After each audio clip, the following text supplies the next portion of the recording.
Hello, footy fans, and welcome back to the Chip and Chase podcast, ready to rip and tear into our round 22 review. But once again, we are joined by a guest this week, Burgz from The Casual Athlete. Mate, how are you? I'm pretty good, Foodie. Thanks for having me on this week, mate. It was a big week in terms of scores put up. There were a couple of 70-point outings for a few teams, and the football was very lively, especially that Belmore game, one of my favourite games on the weekend. Love a Oh, good it was an local crowd. absolutely crazy day of crazy week of footy, I should say. As you said, that Bulldogs Raiders game was one of my favorites of the round. I tipped the Raiders to get home in that one. Wasn't the case, but they put up a massive fight. I really enjoyed that one. God, that Bulldogs crowd, they're a bloody vocal bunch, aren't they? Yeah, they love it at the moment. You can't take anything away from them. I think Stephen Crichton scoring that try just epitomised what they are this year, which is just all together, all hunting as a pack, and they just made sure that they didn't lose that game in front of the 18,000 strong. That's it. They're an unreal footy side this year. But before we get into our team of the week, let's talk a little bit about what you get up to over on the Casual Athlete, mate. Yeah, so the casual athlete, I think Longy does most of the fantasy stuff, and you would have seen a lot of that over our socials. We're on Instagram, TikTok, Facebook, YouTube is definitely where we play the biggest part of our social media, as you would call it. And we also have a website, which is really good for articles if people want to get into some reading. For me personally, I do a lot of the tipping videos. I'll do a lot of opinion pieces.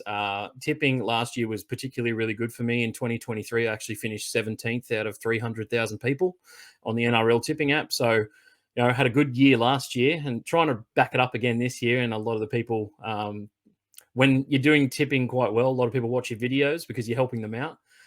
This year, maybe not so much, but I do appreciate everyone who comes back and watches me each and every week talk absolute nonsense. So it's really fun. No, I love that, mate. Mate, the tipping on my front has been the complete opposite. I think I don't go in too many like pub comps or the NRL comp itself, but just the family footy tipping comp that we have a bit of money on the line each year. I think I won the last three of the last 4 seasons, and then this season I'm dead last. I cannot pick a game to save myself Yeah, this season. It's been a bloody tough one. yeah. Tell me about it. I think the Dragons are definitely one of those teams that are getting away from me this year. Cannot pick a game for the life of me. And then there's those teams that you definitely expected to be in the top 8 this year that just have dropped off, and you back them one too many times, and everything goes out the window. All logic, all sense. That's it, mate. The Bulldogs as well. I cannot seem to tip them right. But look, before we get into our team of the week, the big news, breaking news out of today, Shaun Johnson announcing his retirement from the NRL at the end of the 2024 season. I'll speak a little bit on it first before I pass to you, Bergs. But what a career he's had, mate. Like, I think to me, he is the greatest warrior of all time. There's Stacey Jones, there's Simon Mannering, what they've done for the club, you cannot deny. But Shaun Johnson, like Benji Marshall before him for the Tigers, I think he inspired an entire generation of kids to pick up a footy and practice their step. And the way he played the game, it's going to be real different seeing him not in a Warriors jersey or seeing the Warriors without him, I should say. And yeah, real tough one as a Warriors fan. But mate, what do you remember most about Shaun Johnson's career? I always love watching the Nines tournaments personally. Every single Nines tournament, I think he has the best record for scoring those golden point tries as well. When they used to have the extra point box under the post, he would always score there. The step, the footwork. For me, he was the second coming of Benji Marshall. Like, no doubt he watched Benji Marshall growing up as well and wanted to play exactly like him. And I think he did him justice in the way that he played the game. And later into his career, the kicking game came through, the poise, he was great in big moments as well. And I think that's possibly a bit of a knock on Shaun Johnson. Some people say that maybe he didn't live up to his potential and, he should have gone on and won a couple of premierships. But man, I can't take anything away from the guy personally, who is a lovely human being. Like, every time you see him do an interview, you just in aura of how happy he is just to be playing football, and he's always giving back, especially with his family, young family over there. I just love the way he played as well, and definitely inspired a generation of young Kiwis to pick up rugby league. Genuinely, mate. As you said, you touched on him being just one of the good guys in rugby league. Every time he's on an interview, he's got the podcast now, which is doing great things over there. Yeah, look, you can't say any more about Sean Johnson. He's done almost everything there is to do in the game, and the best part about Sean is, yeah, you can these criticisms that he didn't stand up in big games or he was inconsistent. He played for the Warriors, which is one of the most inconsistent franchises of their entire since their foundation, to be honest. And he always came back, like the fact that he never wanted to leave the Warriors and to come back and sign on half of what he could have got at other clubs to just give back to this club because they're the club he loved. For me, that stands out above the rest. It's like if Ricky Stewart wasn't coaching the Raiders, I just wouldn't feel right. But yeah, an Yeah. absolutely incredible career for Sean Johnson. As I said, I'll truly miss him. He's one of the big reasons I got into rugby league the way I did. The reason I support the Warriors, 2010, the Dragons make the grand final, and my father, as a Dragon supporter, was obviously ready to watch all the games, and we had the under 20s on, and then the reserve grade grand final followed by the 2010 Dragons versus Roosters. And I was watching that 2010 under 20s Warriors team in the grand final and watching him run around in his black headgear that I decided that's the team I love. He's my favorite player. And since then, I've watched every single game of rugby league that there is, and yeah, it's all from Sean Johnson, the Warriors. So yeah, it's devastating that he can't go around one more year and hopefully get a premiership next season, but it's the way it is, and what a career he's had nonetheless. Let's get into team of the week, mate. Let's try and get through this a little bit quicker than the last time we did it. But at fullback, Keanu Keeney, a lot of good options at fullback. We've got one on the bench in the form of Jareem Buller as well. What do you make of Keanu Keeney's performance in round 22, mate?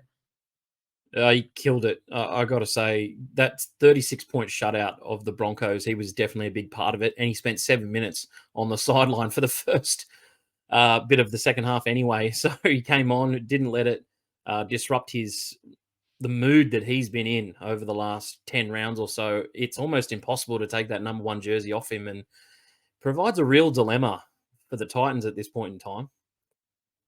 Doesn't he just? We discussed it a little bit last week and essentially all season, but coming into the season, I thought he was very much third string behind AJ and Jaden Campbell. And while I still think Campbell and Brimson, what they've accomplished should account for more, and we know on their day that they're some of the best in the league as well, I think Keeney at fullback is exactly the sort of player that they need at the moment. Just the amount of yardage he gets through, the effort he does, and he comes up with big plays. As you said, spending the first 7 minutes of the second half on the sideline, he came straight back on the field and scored a try with his first touch of the footy straight back from his sin bin. He's unreal what he's doing. Let's go to the wingers, mate. Another one of his Titans teammates, Jojo Fafita, getting his first look in of the Team of the Week season. What do you make of Jojo's performance? Yeah, a bit of underrated stuff always comes from Jojo Fafita. He's one of those guys that you don't necessarily think about first when you think about Titans players. And normally he's the second Fafita mentioned as well when it comes to that team. He just got through a stack of work on the weekend. He really brought the ball back so tough. And I'm really impressed with the kind of steps that he is making in terms of the way he's liking or looking to play his game of late. It's definitely towards the, I guess, mold that you want a modern generation winger to be, which is bring the ball back hard, make 200 meters a game, and, really give those forwards a rest. And he's doing it quite well for the Titans at the moment. It's hard to take that spot off him. 100%, mate. I thought that was one of the best winger performances of the entire season. In fairness, Broncos didn't throw up much defense on him, but he really made him look silly out there. Joining him on the wing, another 3-try hero in Murray Tulangi. There's not much more that needs to be said here, but as a Cowboys fan, I'll let you have a little word about Murray. Now, he's just come back from injury and been lights out the last couple of weeks. I think before that, I've been noticing that towards the back end of this season, we've kind of drifted away from that left side of the field, especially when he's been out of the side, just because maybe we're not as much of a threat. But when he is in the team, I'm going to put him up there with one of the top 5 wingers in the comp. I do think that he's got all the skill. He might not be the fastest guy, but he always brings the ball back hard. And like the Tigers try that he provided for Scott Drinkwater a couple of years ago, you can see him pull off some magic as well. Don't we all love that as supporters? 100%, mate. As you said, on his day, there's a reason he's a Queensland incumbent, essentially. He can pull off the big moments, but he's incredibly consistent out there. Fantastic game again in round 22. The centers this week, pretty tough to pick from. One of them sort of picks himself, though. Stephen Crichton, mate. What can be said about Stephen Crichton? What more can be said about him this season and in seasons come past? I'll give you 4 words. Captain of the year. He has got to be in that conversation, if not penciled in at this point as the captain of the year. The way he led that team to victory on the weekend, I don't think I've seen a more dominant performance from a center in a while. He scored the first 2 tries pretty much by himself and just shrugged off Sebastian Kris and said, I'm not losing here at Belmore in front of these people, and stop me if you can. And the Raiders couldn't. And yes, he made a couple of errors towards the back end of the game, but no one really needs to mention that, even though I just did. But he has got to be the best center on the planet right now, doesn't he? I think it's no question, mate. He is the best center on the planet. The shot of him after he scored that first try, just barging over Jacob Preston and Jacob Kiraz jumping on his back, layering up to the fans, pounding the logo. I've said it, but if the Bulldogs go on to win the premiership, I think that the photo of that shot will go down in premiership history, to be honest. Yeah, for sure. I mean, they've got a good chance this year. I'm not sure the comp is super top heavy. I think we got maybe 2 teams that are really in contention for that premiership, and then you got a few smokies in the back half of the 8, and then also you got to worry about the Roosters a little bit because they can score points. But we'll see how far the Dogs can go this year under Captain Crichton. That's just it. His center partner, Kale Ito, he's been consistently punching out some really good games this season for the Sharkies. I thought this was one of his best. He did find himself on the wing for a large portion of the game as well. But even when he was on the wing, he was playing some really good footy. So Kale Ito into the centers. Mate, let's move on to the halves. I've gone with Dylan Brown against my Warriors. I thought he put in an immense performance, not just in his attacking prowess, but in defense. He's one of the best halves out there, isn't he? Yeah, he's really good at making cover tackles, and no doubt probably would have made another one on the weekend had that obstruction call not been. No one really talked about it at the time, but I really felt like the Warriors' first try shouldn't have counted because he got there and just was a little bit too late. And I feel like the decoy run that obstructed him really stopped him from basically stopping a try. I thought he maybe got a bit outshone by his halves partner in this game, to tell you the truth. I thought Dejan Arce was particularly good as well. It's probably the best I've ever seen Dejan Arce play. But for Dylan Brown, he's had to deal with a lot this year. He's just been carrying the team, whether it be at 6, 7, on his back with Moses out of the side. And no doubt he'll gain a lot of experience from this year. And it's good to see them put in a really good performance as well to back up his want and desire to play for the Eels. But yeah, they were just dominant on the weekend, the Eels, and I can't really give him much more credit than that. No, exactly right, mate. You mentioned his halves partner in Dejan Arce, very, very close to getting the halfback of the week, but we had to go with Nathan Cleary. Another game, come off the man, come off the hour, come off the man, whatever it is. But Nathan Cleary steps up in the big moments to win the game against the Knights. What more can you say? He's building nicely, isn't he? I think we said on the Ruck Infringement podcast a couple of weeks back with Joey that he seems to not have a nice little break before a 5-week period where he goes into the finals and he seems to hit top gear. Again, won it with a late try.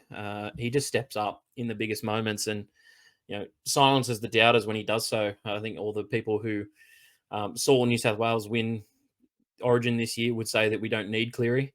I'll take him back in a heartbeat. Oh, absolutely, mate. I don't think there's any way in hell that we don't just welcome him straight back into the side with open arms. Let's move into the forward pack. Mitch Barnett, essentially, it's him or Adam Fanua wrapping up at least one of these front row spots every week. It wasn't a losing effort, but his performance, 71 minutes he punched out in the front row.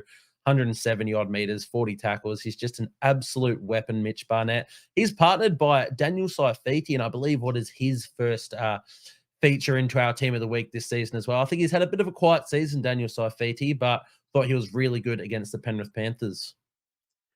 Yeah, I think front row has just been a bit quiet all season. There's been a few quiet achievers, Mitch Barnett definitely being one of them. And, you can't really knock his performance for the entire year in what is a losing effort for the Warriors most weeks, unfortunately.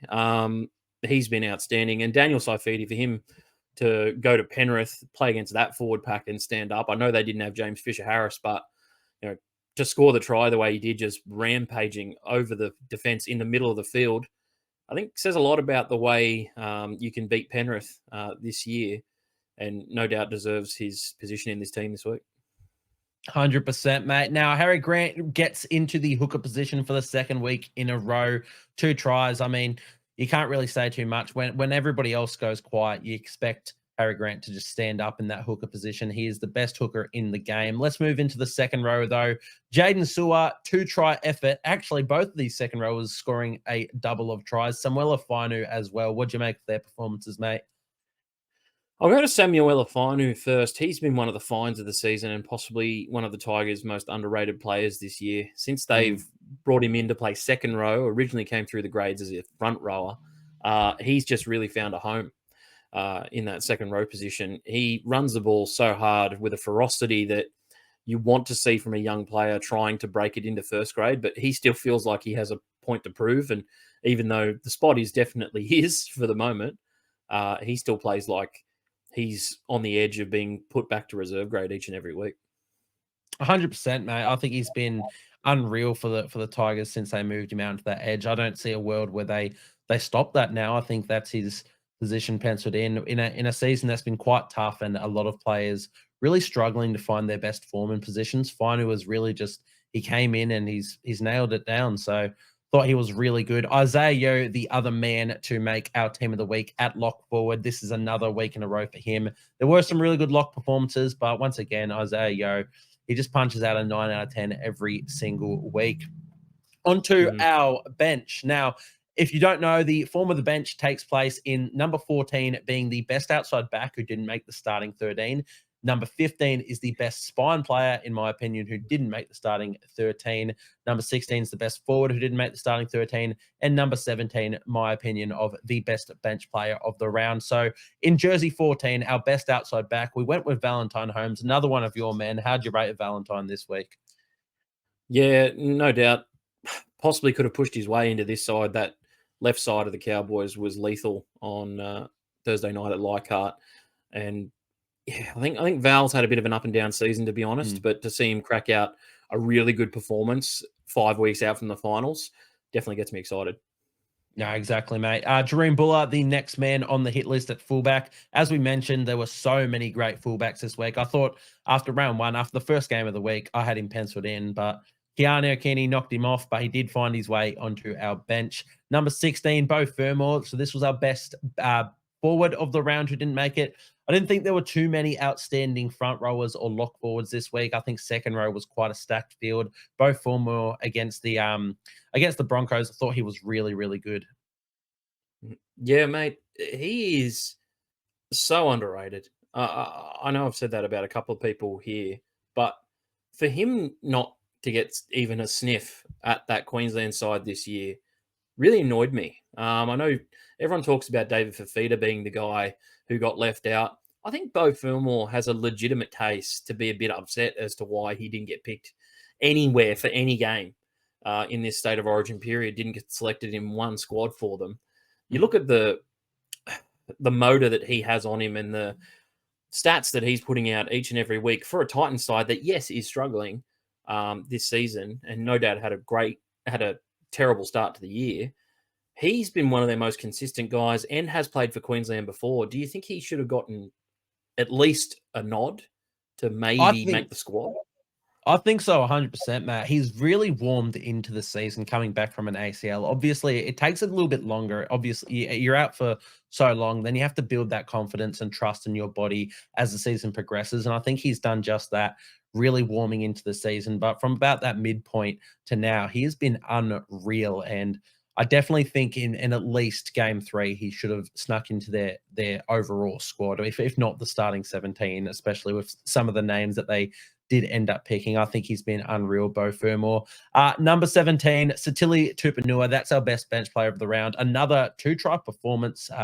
Few second rowers getting 2 tries in this one, but he did it off the bench. So that sort of locked him in there, Satili. But that one wraps us up for our team of the week. So, mate, let's get into the actual games of round 22 and have a bit of talk about them. First up, the Cowboys, of course, defeating the Tigers 48-30. Your team, mate, what'd you make of this performance?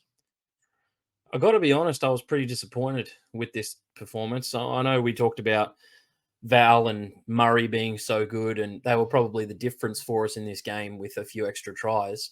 No doubt Olam going to the send-off definitely helped us. And had Isaiah Papali'i scored, he went within about 50 centimeters of scoring and dropped the ball, which would have one of the made all-time blown tries, to be honest. Oh, if he had scored then, I struggle to see how, with momentum, how the Tigers don't lose that game. After that, it really took the wind out of their sails, and the intercept try to Felt just really kind of ended it, capped it off. But it's good for us to go down to Leichhardt, get a win, get the 2 points, head back home. That's all I wanted. I was expecting a better defensive effort, don't get me wrong, but yeah, I'll take the 2 points. That's just it, mate. It's a really weird one to read. It always is when a player is fully sent off from the field. A lot of people expect teams to go on and just put the team to the sword from there. And for a while, the Cowboys were doing exactly that. They were really having their way with that. Tigers with a man down. But the Tigers, they really fought their way back. And they, as you said, they gained that momentum. They gained belief in themselves. Jareem Buller, we mentioned him, but he was just cutting them to ribbons, the Cowboys. So it's, yeah, a very hard one to read. As you said, they did get the 2 points. So there's something to take away from it. Maybe you just put the red Sharpie through this one after it and don't think about it again. But it is a bit of a worry that the Tigers were able to score 30 points against them on any given day, respectfully to the Tigers. But the fact that they were doing that majority with a man down is pretty crazy. Yeah, bit embarrassing to tell you the truth as well. Like, I was watching the game going, how are we letting them score this many points, boys? Like, they've got a bloke off the field for the rest of the game. How are we? It didn't compute to me, like, why we were even in that scenario where we could potentially lose this game with 13 against 12. It should never have been the case, no doubt. But yeah, just like you said, put the red pen through it. Just go, yep, cool. We won that one. Forget about it. Let's concentrate on the Broncos this week. 100%, mate. And of course, the local derby here, the Queensland derby, a lot of history in those two teams. So both sides are going to want to get up for this one, especially the Broncos with the way they've been playing. But for the Cowboys, were there any men that stood out to you besides the aforementioned Murray Talangis, your Valentine Holmes? I'm going to single out a guy for a bit of a poor performance. I thought Chad had a very terrible game, to tell you the truth, especially defensively.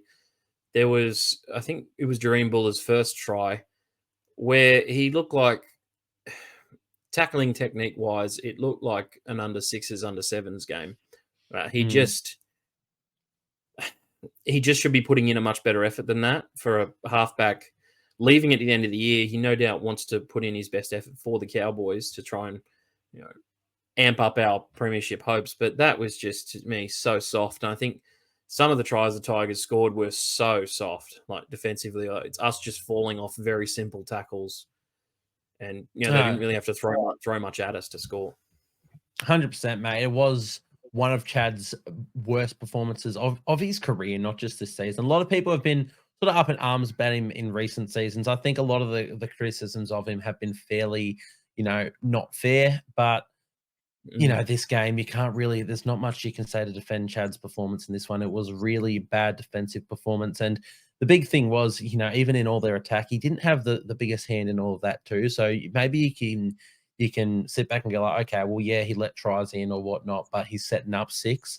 Yeah, his attack unfortunately wasn't at the top end of the scale to make up for it either. So yeah, not the best performance from Chad, but his halves partner, however, Thought he was really good, Tommy did. And I absolutely loved his chase down on Lockie Galvin when Dream Buller made that break in the second half on the right-hand side. Thought he was unreal there, and just typifies the effort that he portrays each and every week. Yeah, just leads by example too. I love that he got shoved into captaincy this year.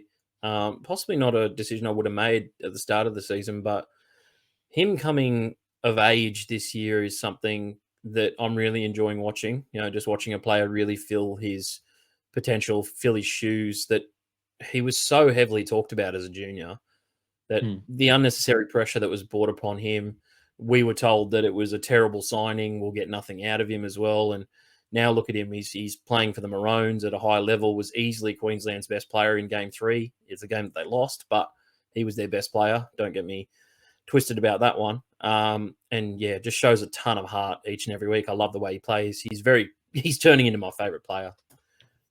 100%, mate. Look, we're not here to give too many Queenslanders compliments, but yeah, he does typify the Queensland spirit. And I thought he was having a really, really good game in this one. For the Tigers, look, as we said, really hard game to sort of get a bit of a read out of. Every single week, though, they seem to find themselves a man down through sin bins or send-offs, and you can't win a footy game like that. Yeah, death taxes and a Tigers sin bin or send-off. I mean, It's it's getting ridiculous at this point. I think it's, 15 sin bins or send-offs this year? Come on. Are they really that bad? I think some Tigers fans would argue that they're not. And then some of it's inexperience, definitely, because they do have one of the youngest teams in the NRL. But some of those terrible plays have come from some of their most experienced players. Like Aiden Caesar spent weeks on the sideline for a high shot, and then spent weeks on the sideline for another high shot. And Olam, one of their most experienced players, has now found himself suspended for another 3 weeks for another high shot. I mean, when you're seeing some of your most experienced players do that, what are you going to think as a young player? exactly right, Matt. You mentioned that it is a lot of their senior players that are actually getting them in the trouble. I think Aiden Caesar, at the start of the season, I was thinking he was a really good signing. I love the way he was playing. And in fairness, every time he's on the field and not getting himself suspended, I think he's a really good sort of pairing for young Lockie Galvin. But he spends too much time on the sidelines. And when they've got other young players like the Fainu brother or Api Coruscant now having to move into the halves, it's just really hard to sort of get a combination going there, especially for someone as inexperienced and young as Lockie Galvin. But you mentioned the young players are sometimes the ones that are standing up. Lockie Galvin has easily been their best player all season. Samuel Fainu, we mentioned it in his young career. Dream Buller, I think he's had a bit of a quiet second season, but in this one he was unreal. So sometimes it does make you wonder where things are going wrong for the Tigers. It's tough, especially with the Eels now beating the Warriors and getting themselves a win clear of the Tigers. It's almost penciled in that the Tigers will get another wooden spoon. I don't think they deserve it, and I really feel for the club, but you shoot yourselves in the foot too many times in the end, and it's come back to bite them. Yeah, it is disappointing to watch them get 3 in a row in terms of wooden spoons. If you had told me a week ago and had the Warriors not faltered against the Eels, I would have said that it would have come down to a nice round 27 showdown, which would have been fun. And now, with the Eels 4 points clear, I struggle to see how the Tigers close that gap. They have the Knights this week, so we'll see. I mean, that's maybe a game that could go either way, but I do expect the Knights to get ahead in that one. But yeah, it's tough for the Tigers. I feel like they've done better this year than they did last year, for sure. But even then, some players just want to keep leaving. John Bateman's on his way out. I think Isaiah Papali'i's leaving too. And then Utoka Manu just signed with the Storm. So they've got a few issues to look at, but a few things to be proud of. 100%, mate. And hopefully they can just build on this and really get it up for next season. A few other of their standouts. We mentioned Lockie Galvin a little bit there, but his ball playing has been in this game, and it was unreal, really silky. I think a hallmark of his game this season has just been his continued efforts in his running game, which is something that you wanted as a 5'8". But to see he's just really precision passing at such a young age as well was really good to see. I also thought Ruben Porter, this is unreal performance, really arriving on the big stage. Someone that a lot of people, even including myself, wouldn't have even heard the name of before the season, and then to see him get his way into this starting side and have a performance like that, I thought that was a really, really good sign for the Tigers moving forward, and congratulations to him. But, mate, let's move over to the next game of the round. The Wars going down to the Eels, 30-20. We lose this game. I'll start us off. Oh, it's really disappointing. This is a Warriors team playing for their season, and you lose to the bottom place side in the competition at home in a sold out home ground. It's not good enough. The scoreline flatters them too. You mentioned that our first try potentially could have not been called a try, and then the rest of our points coming in the final 10 minutes when we actually decide to play some footy and throw the ball around. And we looked unreal when we did that. The Eels had no answers for us, but it took us 70 minutes into the contest to actually give that a go.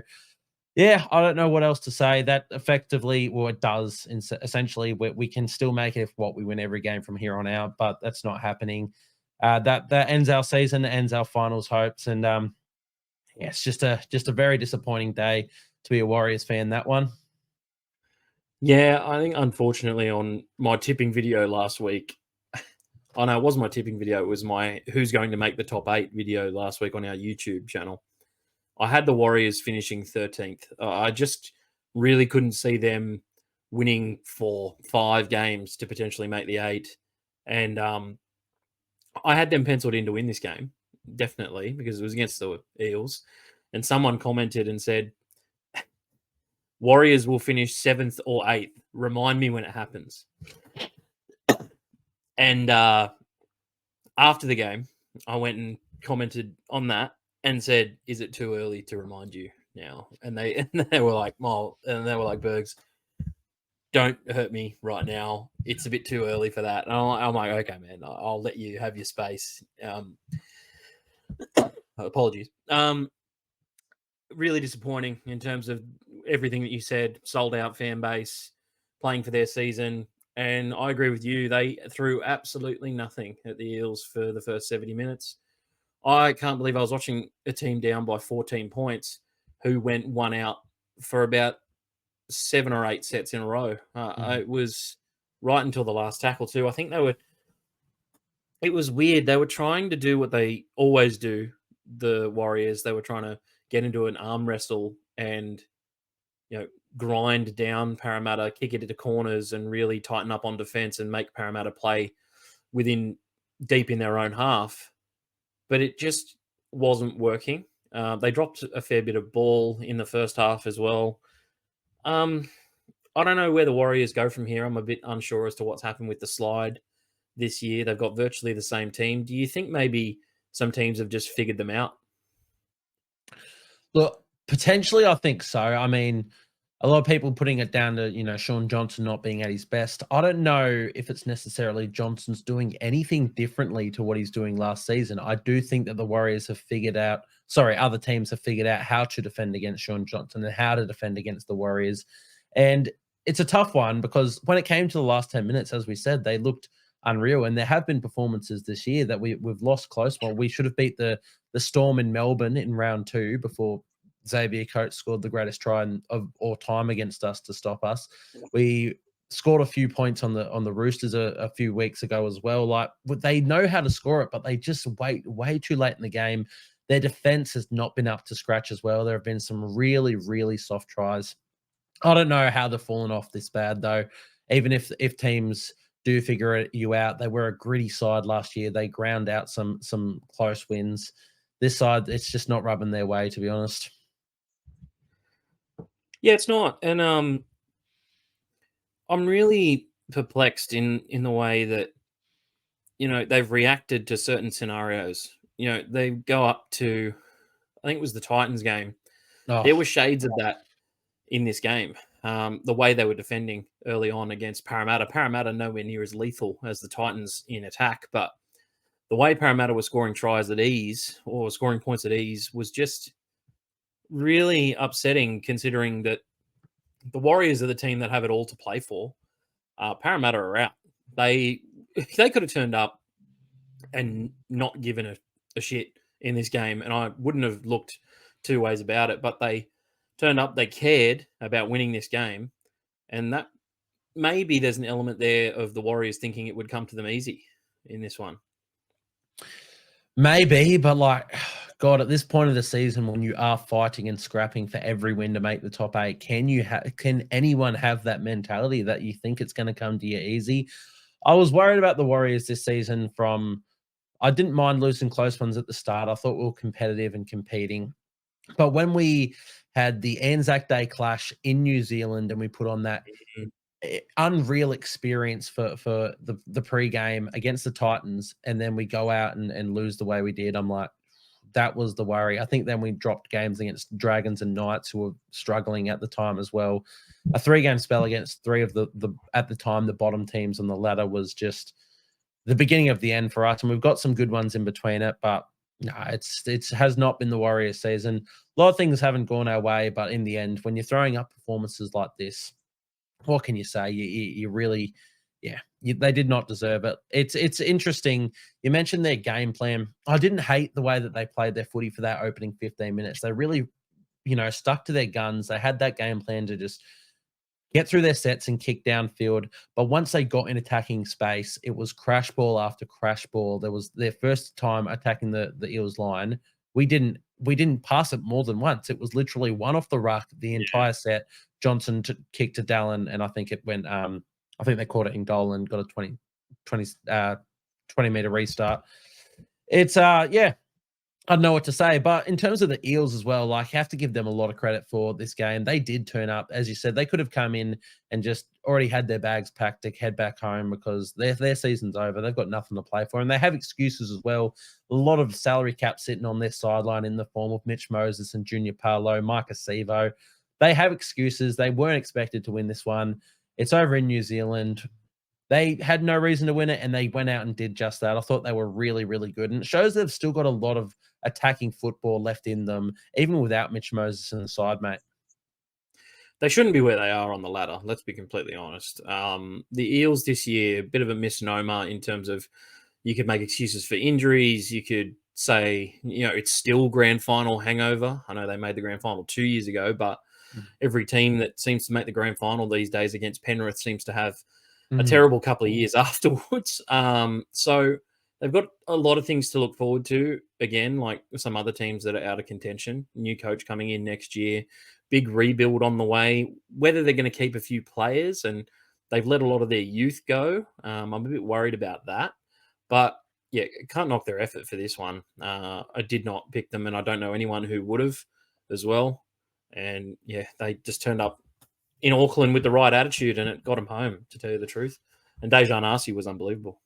Yes, Dejan, he was unbelievable. Beyond Dejan as well, that try that he scored off that Warriors when they did their, which again defines the Warriors in this game. They kick the ball from the dead ball line, and Gutho just crabs across field. Nobody tries to tackle, and they just pass it to Dejan, and he leaves the rest of the team for dead and scores a try. He was unreal. I think he's also one of those players who's got a lot of criticism in recent seasons without deserving it. I think every time he actually plays in the halves, he's really good for the Eels. It's those times where he's been pushed to center that he's been a bit exposed and people have jumped on his back then. But yeah, it was good to see him come out with a performance like this again against his former club as well. Yeah, former cowboy, former Warrior. Yeah. Oh, when he debuted for you guys at 5'8", I thought he was going to be an absolute superstar, and career hasn't fully played out that way, but it's games like this that remind you the quality player that he very much is. Gutherson, another man that stood up for them, the captain, thought he worked really hard. One of his best games of the season. It's been a tough season, obviously, for the Eels, but for Clint as their captain as well. It was really good to see him have a performance like this in this one. Yeah, Clint's awesome in terms of the way he leads the team. He cares so much in every single game. You could see the emotion on his face. I think when he stopped Dallin Tuateni-Zalesniak from scoring, even though they were probably over the line in that game, the fact that he didn't give up, there's been a lot of talk about saying that he's past it, that he doesn't have the motor to play fullback anymore, that he needs to move to the centers. I think he's one of the most underrated defensive fullbacks that we have in the modern game. No doubt he doesn't play the same way as, your Scott Drinkwaters, your Reece Walshes, your Kalen Pongers, who love to beat you with a bit of footwork, bit of speed. He doesn't have that in his kit bag, but he's an extremely smart player. and that sometimes can get overlooked. 100%, mate. Like beyond, like you look at the numbers here and scored a try, 225 running meters, one line break assist, and a try assist, and also kicked 5 from the boot. Yeah, It's beyond that as well, the way he organizes his defensive structure, not just his individual efforts and his amazing tackles and defense and cover tackles, but he's always, screaming around the back and organizing the defense. And obviously, you look at the Eels this year and you say he's not doing it well enough. I think a lot of the Eels' problems in their defense have just been really individuals not putting in enough effort, not necessarily not being where they need to be. So yeah, I thought he was unreal in this one. Dylan Brown, we also mentioned, stood up when he was needed most. Look, a lot of players for the Eels were really good in this one. Regan Campbell-Gillard having a solid game. We mentioned Brendan Hands last week. I think he's been really good for the Eels. I want him to, obviously, the Lussick came on and scored a nice little try as well, but I think Brendan Hands should be the 80-minute hooker. Yeah, I asked a couple of my mates last week as to whether Brendan Hands can be the hooker that you guys need. No doubt he's been building into his season quite well. And he's had the threat of Matt Arthur coming in for a bit. Now Matt Arthur's going to the Knights. They had Lussick in there early on, but he obviously wasn't working out. So they brought in Hands. I think Hands is the best out of the three that they've had in there this year. But you're right. It's about whether he can play that 80-minute role. There's only a finite amount of hookers in the comp that do that, and they do it at a very high level. If you're going to be an 80-minute hooker, you have to be really fit, really up for it. Yeah, and there's only a few guys in the comp that I can think of that do it on a regular basis. I think Harry Grant, my boy Reece Robson comes to mind. Like even some guys who are considered some of the best hookers in the comp don't do it. Damien Cook has been that guy this year, hasn't really played 80 minutes each and every week in the hooker position. You've got Api Coruscant as well. Wade Egan was also very good earlier this year, but he isn't an 80-minute hooker. It's about, can they find the best foil for him or someone who can continue the good work that he does when he's off the field, or can he transition into an 80-minute hooker? Your answer is as good as mine. Yeah, well, I think obviously they earmarked Matt Arthur as the future, and with how it's played out, don't get me started on the sacking of Brad Arthur. I still think that was an awful decision from the club, and to lose Matt Arthur, it's sort of vindicated that in my opinion.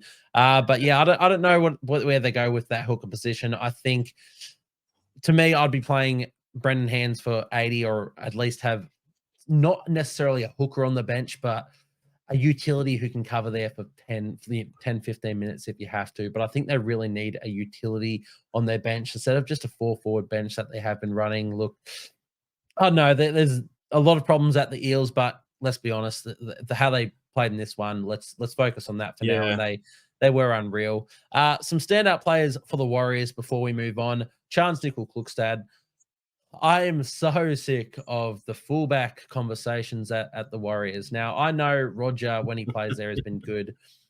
I think Roger's lack of ball playing has been awful when he plays at fullback this season. And I know he hasn't trained there as a fullback this season. He's trained as a center and occasionally on the wing. But Chance, in his first game back from injury, 315 meters and a try to boot. He was unreal.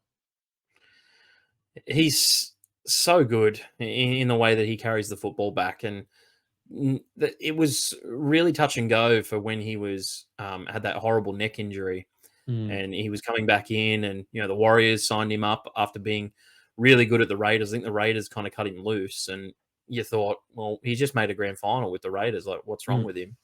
He was been really good for the Warriors for them as well. That wasn't Jack White in that grand final. Absolutely, and it's weird to me in terms of the conversations, because Rogers spent a couple of years out of the game. Even the year that he was transitioning out of the game, he stepped to the side so Reece Walsh could play in the fullback role. I don't think Roger cares too much whether he's playing in the fullback role. It just seems to be fans pushing this narrative forward that Roger's a better fullback, and I think they're very similar players, to tell you the truth. Chance isn't the best ball-playing fullback, but he gets through an absolute mountain of work, and so does Roger Tuivasa-Sheck. I think no matter who you put there, I think both of them are very good options. Mm. Look, I'm 100% in Team Chance.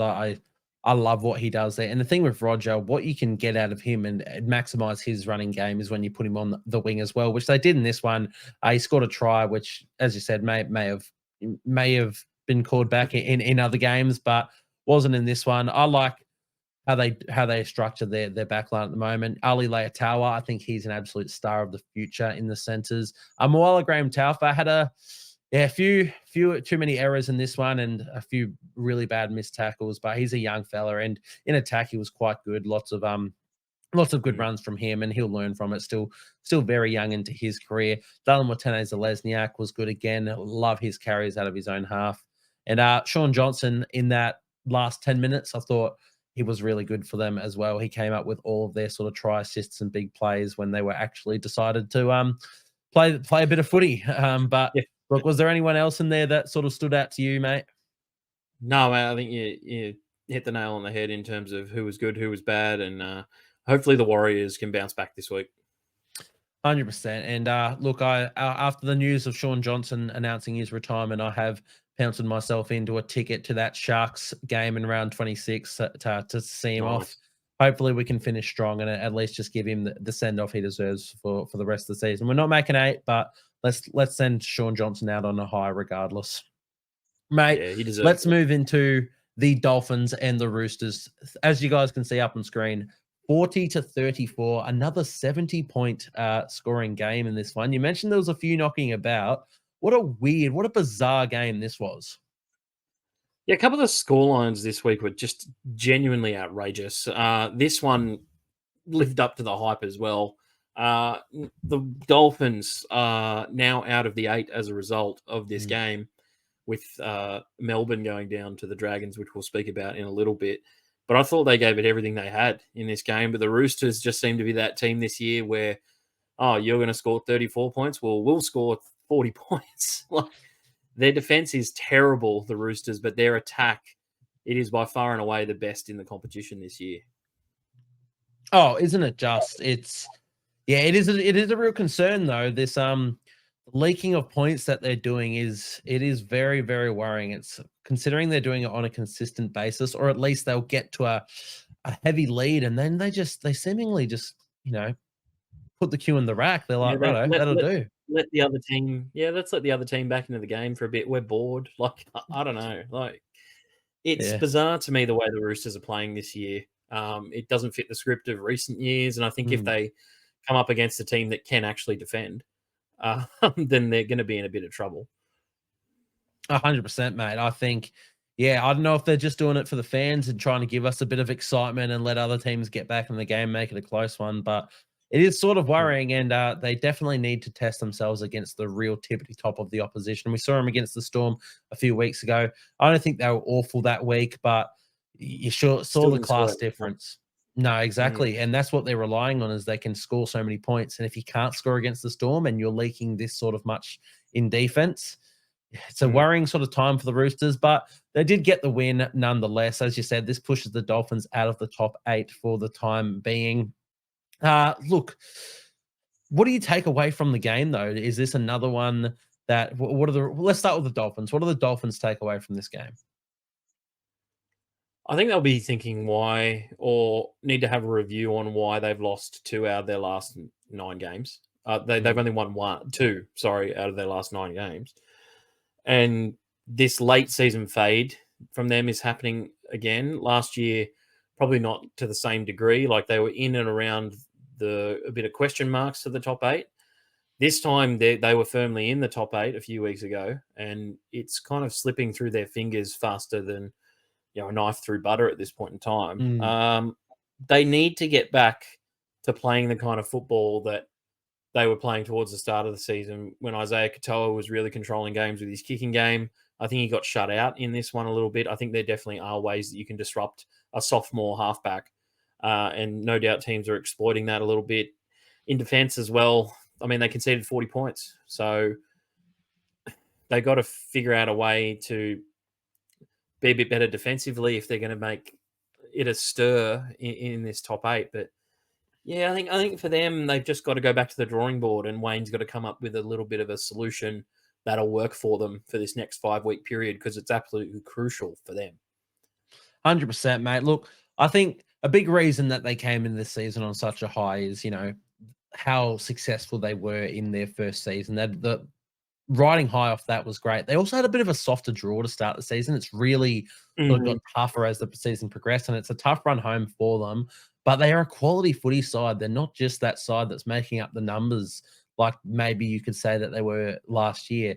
They are putting some really good performances out there, and there's been a few that maybe they should have won. This one, I don't think was really the case. I don't think either team should really be proud of this win when you're conceding that many points. But look, at least one takeaway is the points that they were able to put on the Roosters, 34. They had their really good attacking moments, but yeah, their defense was left a lot to be desired. Let's leave it at that. But any standouts for you from the Dolphins, mate?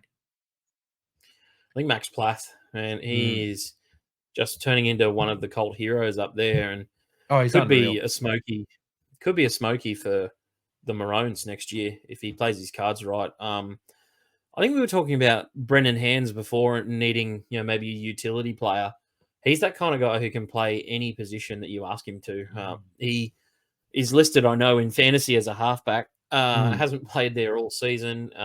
Can play hooker, lock, wherever you want to shove him in. He seems to go really well, and yeah, I just love the way he plays. He's a real kind of Aussie battler, and that's the kind of attitude that you love seeing play each and every week. I think a lot of Queenslanders would say this. He's a good Queensland boy. Plays that kind of style. So probably the style that you're looking for as a Maroons selector. 100%, mate. He came through the grades as a 5'8", I believe. He was a bit of a gun there too. So it was someone when the Dolphins got their hands on him, I'm like, okay, he can progress into something here. I really like seeing those young players get their shots and maybe forge out, hopefully, an entire career. I'd love to see him be a one-man player for the Dolphins. But as you said, for him to transition into these different positions, obviously playing hooker here, unreal. He scored a nice little try there, but when he's been playing lock for the rest of the season, he's been their best player. I think he has been the Dolphins' best player this season in general. I think end of season awards, he's wrapping up that award. But yeah, I don't know, you can put him anywhere and he's just going to play well above his weight, Max Plath. So yeah, really good performance in this one. Beyond that, look, Hammer, he didn't really get involved in this game. He scored that try, of course, when they made that break. But the commentators kept harping on about it as well, is when Tedesco had about 8 runs by 20 minutes into the game, and Hammer had touched the ball twice. Yeah, both fullbacks kind of got kept out of this one a little bit. I don't think Teddy had his best game either in a game where the Roosters scored 40 points. Yeah, Hammer, another quiet one. I worry about his ability when the going gets a bit tough. I think I've seen him really step up in games where they're winning by about 20, and he comes on and he scores a really good try. I think the only exception to that will be the try that he scored. Was it against Penrith, where he got them equal or level? And he can produce moments of magic like that, but just really, I think the Roosters honed in on him in this game and forced the Dolphins to score points other ways, and they managed to do so. But yeah, they kept him nice and quiet in this one. Well, there's a bit of speculation going on about him potentially being a target for the Cowboys again to reunite with the former club. There's no way he plays fullback there. So if he's willing to go back to North Queensland to presumably be a center if you let Valentine Holmes walk, if that's what he's happy to do to be at the Cowboys, is there a world where they go, okay, maybe Hammer, we'll move you to the centers and let's let Trey Fuller run it at fullback? I think that's a tough decision to make because Avarillo and Herbie are two of the most underrated centers for me. I think Herbie especially is phenomenal. Probably not had the heights that he had last year in terms of form and everyone talking about him and that because he's playing for the Dolphins. But yeah, Avarillo the same, probably one of the Dogs' best players last year and has found himself not starting at centre this year to then transitioning into the centres. I just think for the Hammer, his best position is fullback. I'm not sure if I love the talk about him coming back to North Queensland because while he's significantly younger than Scott Drinkwater, I think he's about 5 years younger than Scotty. I'm not sure I want him back. Mm. The only thing I'd want from him is be able to, if I could take his speed and give it to one of our players, then I would go with that. But he's been so good at centre for the Maroons that you kind of have to, raise an eyebrow and say maybe he could play centre full time, but is he getting his hands on the ball enough? As you said, on the weekend, he barely touched the ball. I don't know. If I'm a coach, I want my best players to have the ball a lot, and Hammer, being the player that he is a guy that I want to have the ball a lot. I'm in the exact same boat as you, mate. For me, he is a fullback, and I wouldn't be moving him from that role. I just thought, if the Cowboys, if there is the rumors of that are true, and he is interested in going back to the Cowboys, there's no way you're moving Scotty Drinkwater from that fullback role. So presumably he would be straight into the centers, and if he's happy to do that, maybe you do it and you get Trey Fuller, who has been excellent in there. But to me, Yeah. I agree with you, mate. He's just one of your best players. He is probably the best player in their squad, and you just want his hands on the football more. So for me, he's still at fullback. But yeah, it's a really sticky situation. Did not have his best game in this one. Over to the Roosters, however, look, as we said, really tough sort of game to get a read on. One thing that is for sure is their defense is really, really worrying. But let's have a look at some of their standout players. Sammy Walker, backyard footy at its best, Burgz. Yeah. I'm surprised he didn't make your team of the week, to tell you the truth. Oh, he was so close, mate. I love the way he played his footy. Yeah, I think the old Chip and Chase came back out as well, and we're plugging the show there. But I think he's really once again taken that step up that a lot of people have been waiting to see from Sam in a while. Kind of similar to a lot of younger halfbacks these days. It's really tough to have success in your rookie season, your sophomore season. It's taking a couple of years for halfbacks to really get adjusted to the modern game. I'm not so sure why that is. Like, even if they're, top quality, highly talked about, they'll have a couple of glimpses that show their talent, but they won't really solidify a spot or have a very consistent patch of form. And Sam is one of those guys who has definitely been talked about from a size point of view, not only, but from a consistency point. I think this year has definitely been his most consistent season, and he's a big part of why the Roosters score so many points this year. He's just a joy to watch because he's got that natural footy ability, and it's something that you can't buy. It's an intelligence thing, or you can't really teach players to do it. It's eyes up footy at its best. All right, he's one of the best in the league for it, and I think Joey Johns harps on about it all the time about just the way he's halves nowadays are just too overcoached, and he absolutely adores what Sam Walker does. And I think we all do. I've got him in super coach at the moment, and it's simply because I'm like, you know what?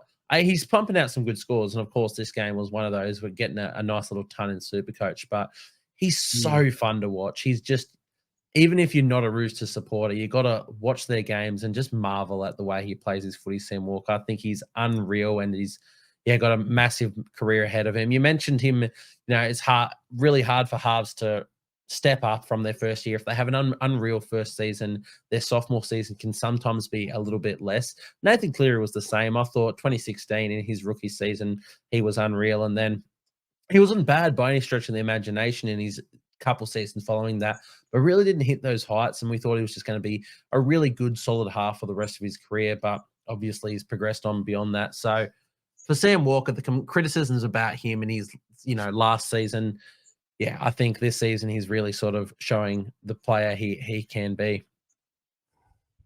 Yeah, got to build a team around him too. You've got to give him time in that role. They're not going to learn it all overnight or be phenomenal Dally M halfback of the year in their first year in the competition. I think we place a lot of, rightfully so, we place a lot of emphasis on the halfback role in our game. And I think that sometimes these kids coming through who have been talked about for years in their junior careers, since they were 14, 15, coming through the grades, and to place that emphasis on them when they're 18 years old, playing a men's game at the highest level of our sport, it's just not right, in my opinion, Mm. because I think that most of these guys will take a couple of years to get good, and you got to be able to stick through the hard times. And there's plenty of examples of guys that were given up on. I think Shane Flanagan's son can talk a lot about that because he's one of the guys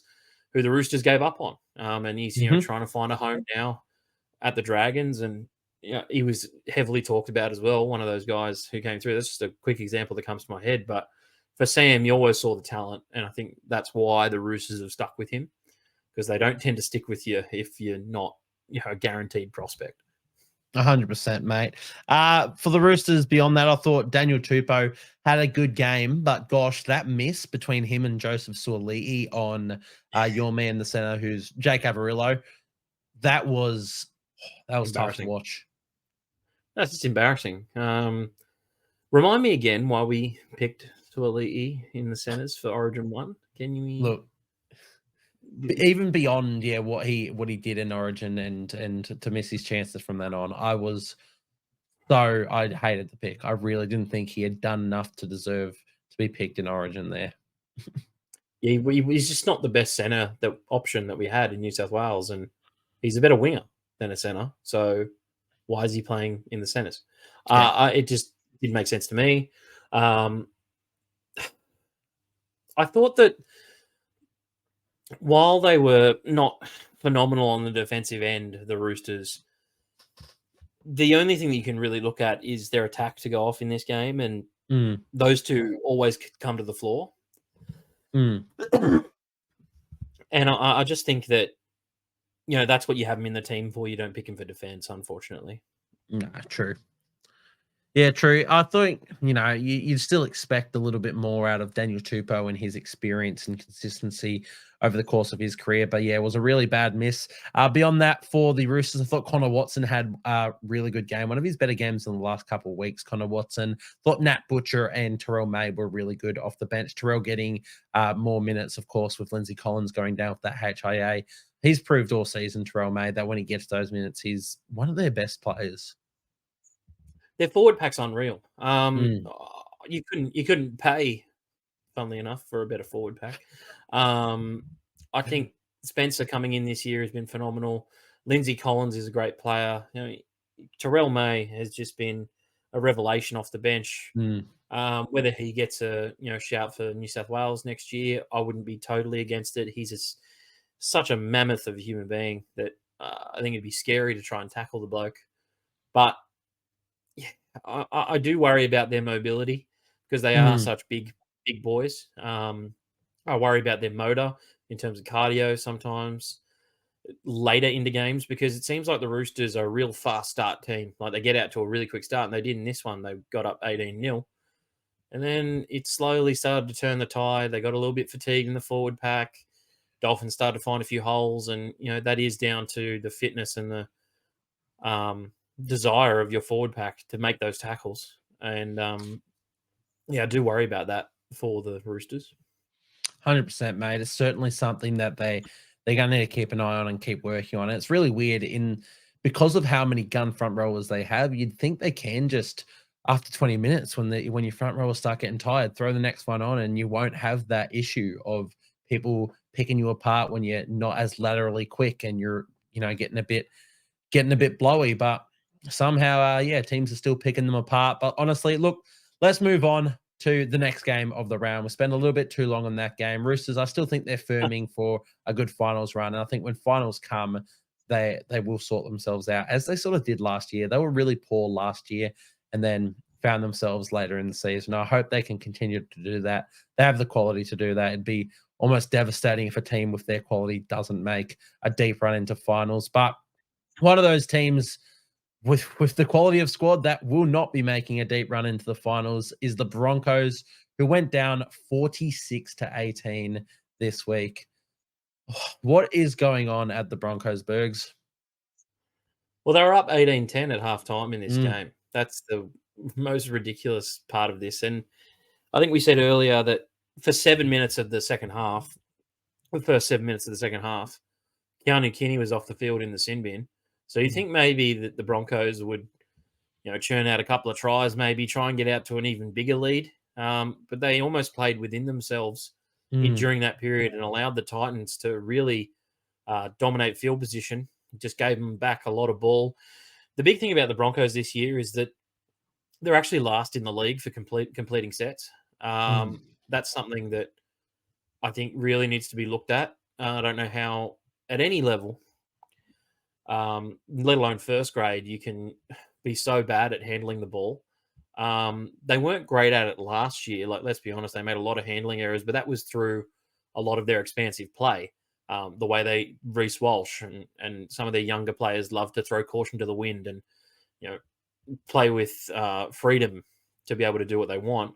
And it's just not clicking this year. They lost Haas, they lost Ezra Mam during the game. That didn't help, certainly. But I think throwing Reece Walsh into the 5'8" role was possibly the dumbest thing I think I've ever seen from a coach in a while. I don't know if Kevy watches Reece try and tackle every week, but to me, he's not the best defender going around. It was a really strange one, wasn't it? Especially when you had Josiah Karapani come into the squad, and and Billy Walters grew up as a half. Play him at 5'8", And leave Reece at the had back. Moser on the bench. Yeah, They had Blake Moser just on the bench too, who has looked great when he's come in. oh, he's been And they unreal, didn't back him Moser, in his either. limited opportunities. They haven't backed him either. That's the problem that I'm seeing is Moser got like 10 minutes on the weekend. They realized they were in a hole, and then they decided to put Billy Walters back out there. I was like, Moses, no offense to Billy Walters, I've never been a big fan of him playing hooker. I think Moses is a better hooker than Billy Walters. And like, if you're going to do one thing when your 5'8" is off, put the bloke who's played in the halves to defend out at 5'8" and put a designated hooker in the middle, because you can do that when you have the people available to do that. And for them to chuck Reece in there was just mind blowing. No, I 100% agree, mate. It was a really strange one. To me, Moser, I mean, the hype around Moser, it's up there with some of the best players we've ever seen coming through the grades. Like, the Broncos have got an unreal player in their hands, and maybe they're doing the right thing by not throwing him in the deep end too early, giving him sparing games and sparing time on the field in these first couple of seasons. But I think now, with nothing to play for, and even in this game where they needed to win, and you're without your half, and you've got someone with experience in Billy Walters who can play in that, give Moser an extended run. And I think for the rest of the season, they should. Ideally, next season, I want to say Moser should be their starting hooker, and Billy Walters should come off the bench, because, yeah, Billy Walters can reprieve him in the hooker role. But as we just mentioned, he has that versatility as a utility player to cover the halves, or if a fullback goes down, you want to move Ezra Mam to fullback, or whatever it may be. Billy Walters has that. So I think they should look to the future and give Moser a run. And the fact that they didn't in this game has me a bit worried in the way that they're using their rotations, and whether or not they're going to get the best out of him, or if he's even going to stay at the club, Blake Moser. Yeah, if I was him, I'd look at leaving, to tell you the truth. I think there's a potential that he could go to another club. I'm not so sure that the Titans are 100% set on their hooker. It has been Verrills the last couple of weeks. He's been very good, but is he as good as someone with the hype of Blake Moser? I'm not too sure.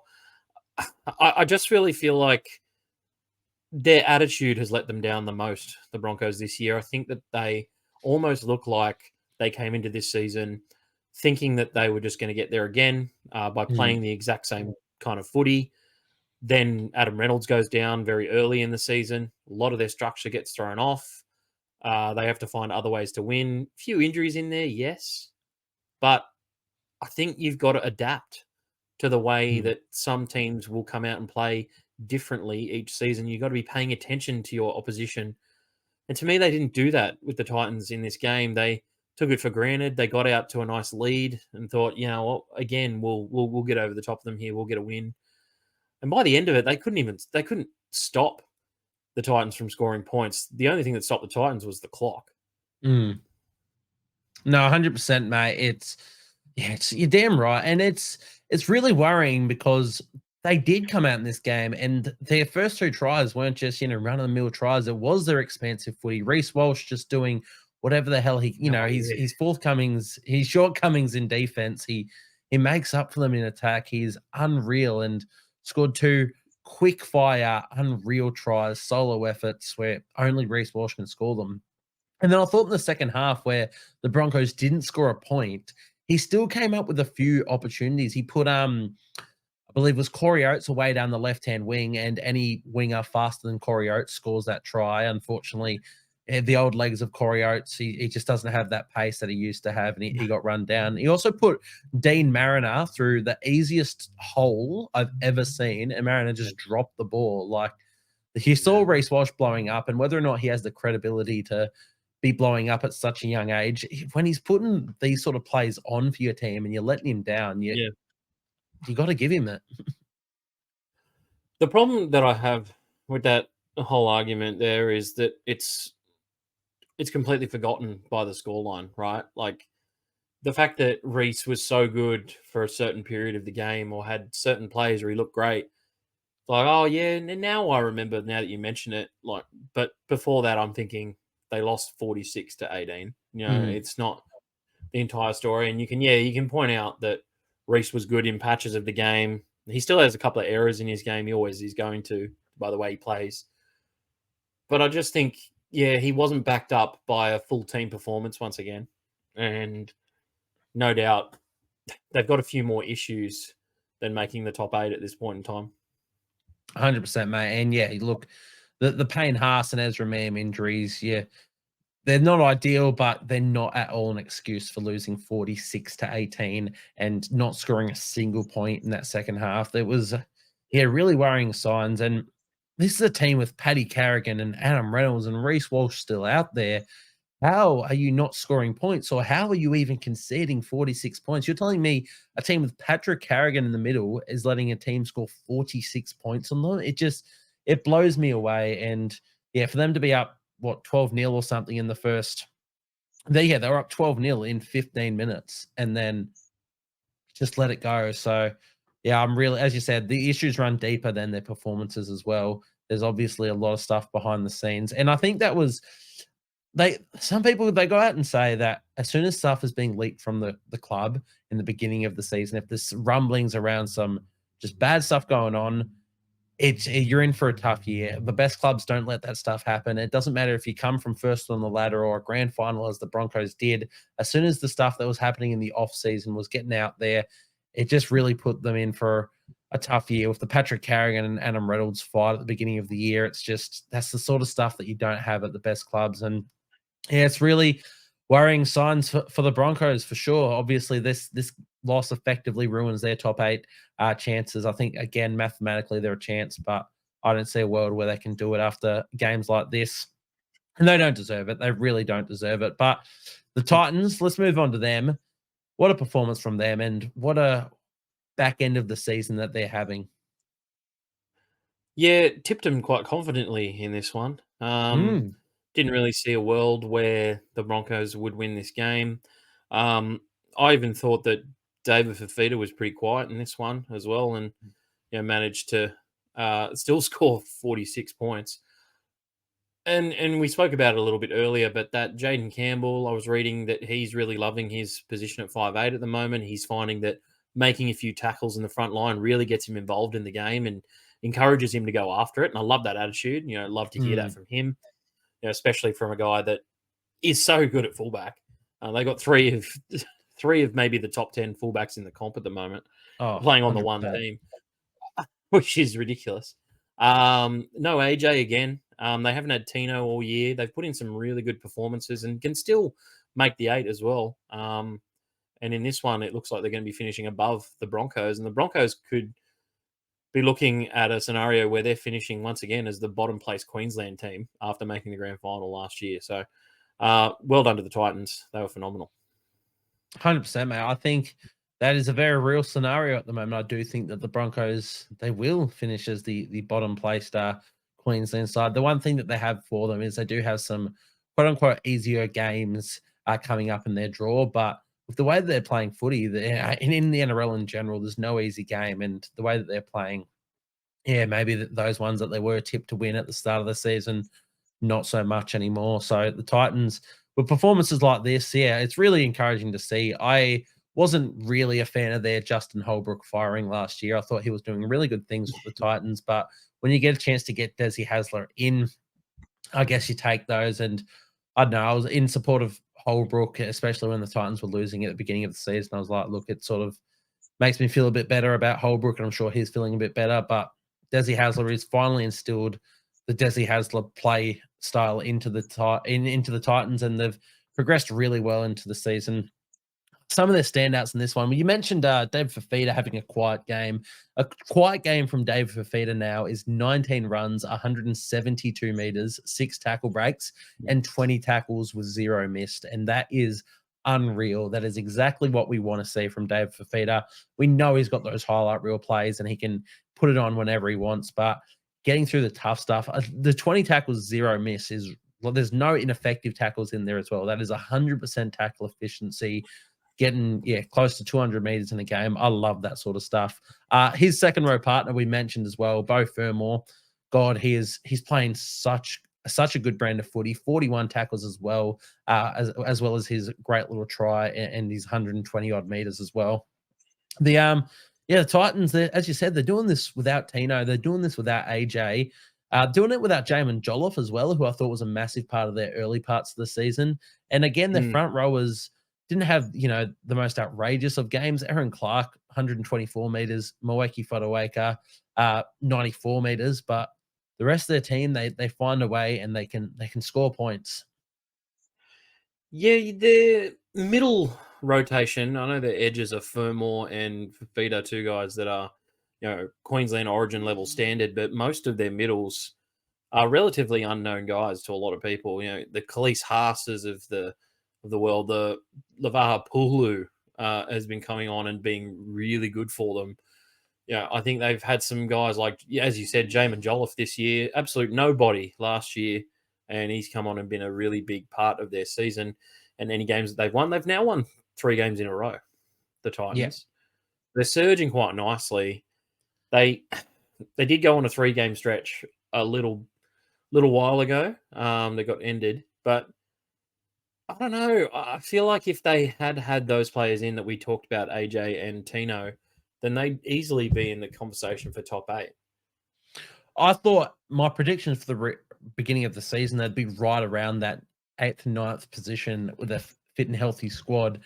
As you said, if they had them in for the entire season, I reckon they would be. Like, Tino is a captain, origin level player. Like, he is unreal. And AJ, even in his games before he got injured this season, was out and out their best player. He was willing them to win single-handedly, AJ Brimson. It's really tough seeing Keanu Keeney do what he's been doing at fullback, and he's been unreal. But Brimson, when he was at fullback, he was the Titans just through and through, and he is the Titans through and through. He signed a long-term deal. He wants to stay there. He's the sort of player you want to keep around your club. Injuries are a worry, as they have been for his entire career, but I guess when you got Keanu Keeney doing what he's doing, you can keep him on a little bit of coin and just have Keeney step up. But how long they can keep all 3, it's been the question that we've sort of been asking all season. It remains to be answered. But yeah, Jaden Campbell's new role at 5'8", you mentioned, he's been unreal there. Quiet in this one, in my opinion, but when he's getting out there and doing the tackles that he does, he just warms into the games really well. So the Titans have got a bit to be excited about, and you always love these ones when you can get it over the Broncos. Oh, absolutely. Any Queensland derby team loves getting it over the other. I'm a little bit perplexed as to the scoreline, to tell you the truth. I really thought that it'd be a lot closer than it was. I thought the Titans would always get there, but just a poor effort from the Broncos again. And no doubt they've, as we said, got a lot of things to figure out. 100%, mate. The other sort of man I wanted to mention who's been unreal for them, Kieran Foran. Since they moved him to halfback, he has just, he's been unreal. I believe they've re-signed him for next season as well, which will probably see him off into retirement after that. And God, what a great move it is to A, bring him into the club, and B, to keep him around for that one extra season. God, these young players, they're building nicely, the Titans, and absolutely terrific performance from them. Mate, let's move into the next game of the round. One of the biggest upsets of the entire season. The Dragons, they've beaten the Storm 18-16. I believe coming into this, They're paying about $7 to win this one. Yeah, that, and they hadn't won in Melbourne since 1999. I cannot tell you with any confidence that the St George Illawarra Dragons are either going to win or lose a game this year. No. Don't talk to me when it comes to Dragons games. I'm sure a lot of people feel very similar. They just held on really well in this one. I actually thought the Storm won field position quite well and did bomb a couple of chances. I thought Harry Grant, who made your team of the week, really tried to drag his team through the fire in this one and almost willed them to a victory. It ended up being a Nick Meaney goal was the difference. Yeah, the Dragons, they're weird, man. They're just so weird. Like, what are they? I can't really explain their game plan each and every week because I don't know what it's going to be. It is really weird. You're seeing a lot of shades of a Shane Flanagan coach side and their grittiness and the way that they get into this dogfight. It's reminiscent of his time with the Sharks, and the Sharks and the Storm had a fantastic rivalry while Shane Flanagan was coaching them. The thing with the Dragons is they are inconsistent, and one week they have that, and then the next week they just turn to absolute mud. They don't want to be there. They're not defending to save themselves, and it baffles you, to be honest. It really makes you question what's going on there. They're so inconsistent. They're really hard to get a read on. Hopefully surely something like this has got to get you up and raring for the rest of the season, though. Hopefully they can continue this consistent bit of footy and go on. They have been, playing some decent footy as of late, to be fair. But yeah, to win against the Storm in Amy Park for any club, let alone the Dragons and their record there, it's unreal stuff for them. Yeah, it's starting to become, though, like, what's an easier question? What is the meaning of life, or are the Dragons going to win this game? I'm just frustrated from a point of view of like, all right, well, they get me hyped. And no doubt Dragons fans will be feeling this exact same way. They get me hyped. Oh, they've got a really big win. I can't wait for next week's game. And then you're right. Like, they do what they did out at Penrith or what the Roosters did to them on Anzac Day this year. Like, they'll just crack out like a concede 40 points performance, be absolute dog shit in attack. And like, I thought Ben Hunt was outstanding in this game, the way he controlled Melbourne with his kicking game. Pappenhausen was so quiet in this one. There was a stat that I read as well with the Storm that that spine, Harry Grant, Jarom Hughes, Munster, and Pappenhausen have only played 11 times together. And for me, it was very telling on the weekend. I feel like Jarom Hughes has gotten very used to Munster being out of the side and wanted the ball on several occasions. Harry Grant looked left, went to Munster instead. I think putting a lot of pressure on Munster, I think maybe Munster does need to take a little bit of a back seat in this regard, just because Hughes has been running the team so well that Munster almost needs to become the second option. You go to him when you need to, and that's it. Yeah, no, I do 100% get what you're saying there. I think, and you'd wonder that as well. Like, obviously, Munster, he's got that quality and he has the repertoire where he can come into this side and be like, look, I have been this guy for a long, long time. I'm first option. But you win games. You look at someone like, I love hearing Shaun Johnson on his podcast talk about how Tamari Martin and that have been performing without him. And you don't want to just come into this side and be like, I'm the guy, I'll be taking the position. Thank you very much. Let Jarom Hughes run it how he has been. He's been one of, if not the best player in the entire competition this year, Jarom Hughes. I thought Munster came in and had a good game, to be fair, but a lot of it was from his running game, which is what you want from a 5'8" anyway. So let Jarom Hughes overcall in attack. Let him have some plays. Eli Katoa, also one of the most damaging back rows in the comp, is on Jarom Hughes' side. I'd argue their right side is stronger across the board there. So if you're favoring that side and you're favoring Jarom Hughes and the way he plays his footy, let it run and you can try him in. Keep in mind, Cameron Munster also grew up as a fullback and was an unreal fullback. He can identify when to chime in at the best of times. So don't overcall. Let Jarom Hughes run and you can chime in and overcall whenever you need to or whenever you spot something. And I think, it was very noticeable in this game, as you mentioned, that Jerome Hughes almost got shot out. And as you said, that entire spine, having only played 11 to 12, 13 games together, and they've been together for 5 odd years. It was pretty telling in this one, but look, it's an interesting one for the Storm. He had to lose one eventually. They've been riding high for a long, long time at the top of the ladder. Wasn't one I expected them to lose, wasn't one I tipped them to lose, No, but your form has to come stumping down at one point. And honestly, it might be a good thing for them. Sometimes riding a massive win streak coming into finals is too much, and you isn't actually good. need that. Yeah, you need that loss to really spark you guys and set you on the rest of your way into finals. So we'll have to see how the Storm come back out of this one, mate. Let's talk about some standout performers for the Dragons. You mentioned Ben Hunt, the way he controlled the game with his kicking game. I thought that was unreal because it's something this season I haven't seen too much from Ben Hunt. I think a lot of his great moments in this season have just been his ball playing and running game on the right hand side. I haven't seen a game where he's just gone a DCE level of I'm controlling the entire game with the way I kick, which we know he can do. I reckon in 2021, my hot take was he should have won the Dally M over Nico Hines. He has that in him, Ben Hunt, and it was really good to see him in this game do that. Another one I thought was unreal, who made our team of the week, Jaden Sewer with his 2-try effort and the defense that he puts on. Incredible stuff. Jaden Sewer, I think he was wrongfully dropped from the Maroons team. 100%, mate. He just is one of those guys that has excelled so well this year, and I'm glad that the Dragons re-signed him as well, because he's so, as you said, damaging with the ball in hand, really chases through hard on kicks, and can put a shot on as well. And you love your back rower to be able to do that.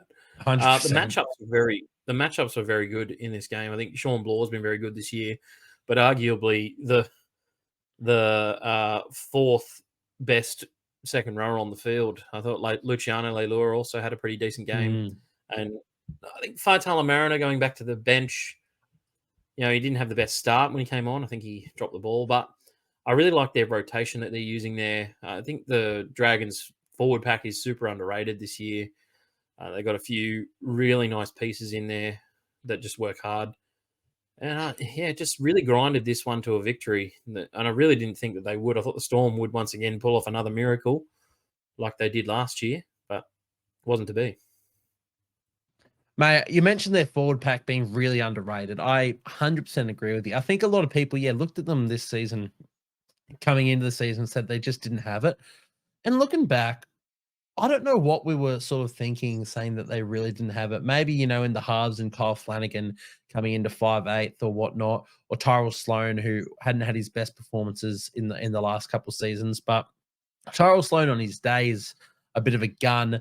Kyle Flanagan under his dad, we should have known that his dad knew how to get the best out of him. And that forward pack that you mentioned, they have guns in sort of every area that if one person goes quiet, the next person can stand up. I thought Jack DeBellin was unreal in this one, coming off the bench in a late switch, but pumped through 160 meters of his own, as well as the old 23 tackles and only the 2 missed. So I thought Jack DeBellin was really, really good.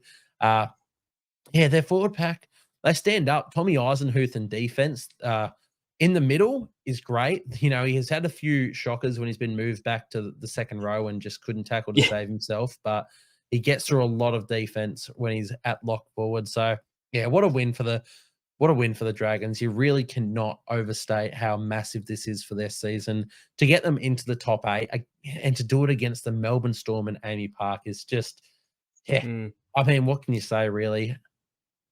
They picked up one against the Green as well. I think most people, everyone, kind of similar to the Warriors this week, you'd probably say that no one had the Dragons coming into this game. No. And they picked up a win that probably someone didn't expect them to. And now I'm just waiting for the loss that no one expects them to get as well. So, I mean, it's just the way the Dragons have been. Yeah, the way the Dragons have been this year. I think for the Storm, you're right. This shouldn't worry them too much. It is a game that they lost at home. I think the Sharks and the Dragons are the only two teams to beat them at home this year. And no doubt they probably thought this is one that they should have won. But they got a lot to worry about. Not really Dragons wins at the moment. It's more staving off Penrith for the minor premiership at this point, I would say. And they gave up a win to them as well. So Penrith have closed that gap. 100%. This is I think this game is one of the more telling ones in that race for the minor premiership for the rest of the season. If the Storm to drop this one can mean it's a little bit worrying. If obviously the minor premiership isn't all that's on your mind, they're a team focused on winning a grand final, the Melbourne Storm, but you want to get that minor premiership under the belt as well for home ground advantage and whatnot. But for the Storm, look, we mentioned Harry Grant, we mentioned Cameron Munster. Grant Anderson, I thought was still good. Jack Howarth, since he's been brought into the grade, I think he's been really good in the centres. Roma Smith off departing for England as well, so you'd assume that's his spot to go now, Jack Howarth. Mate, I love him. Again, another guy really talked about coming through the grades.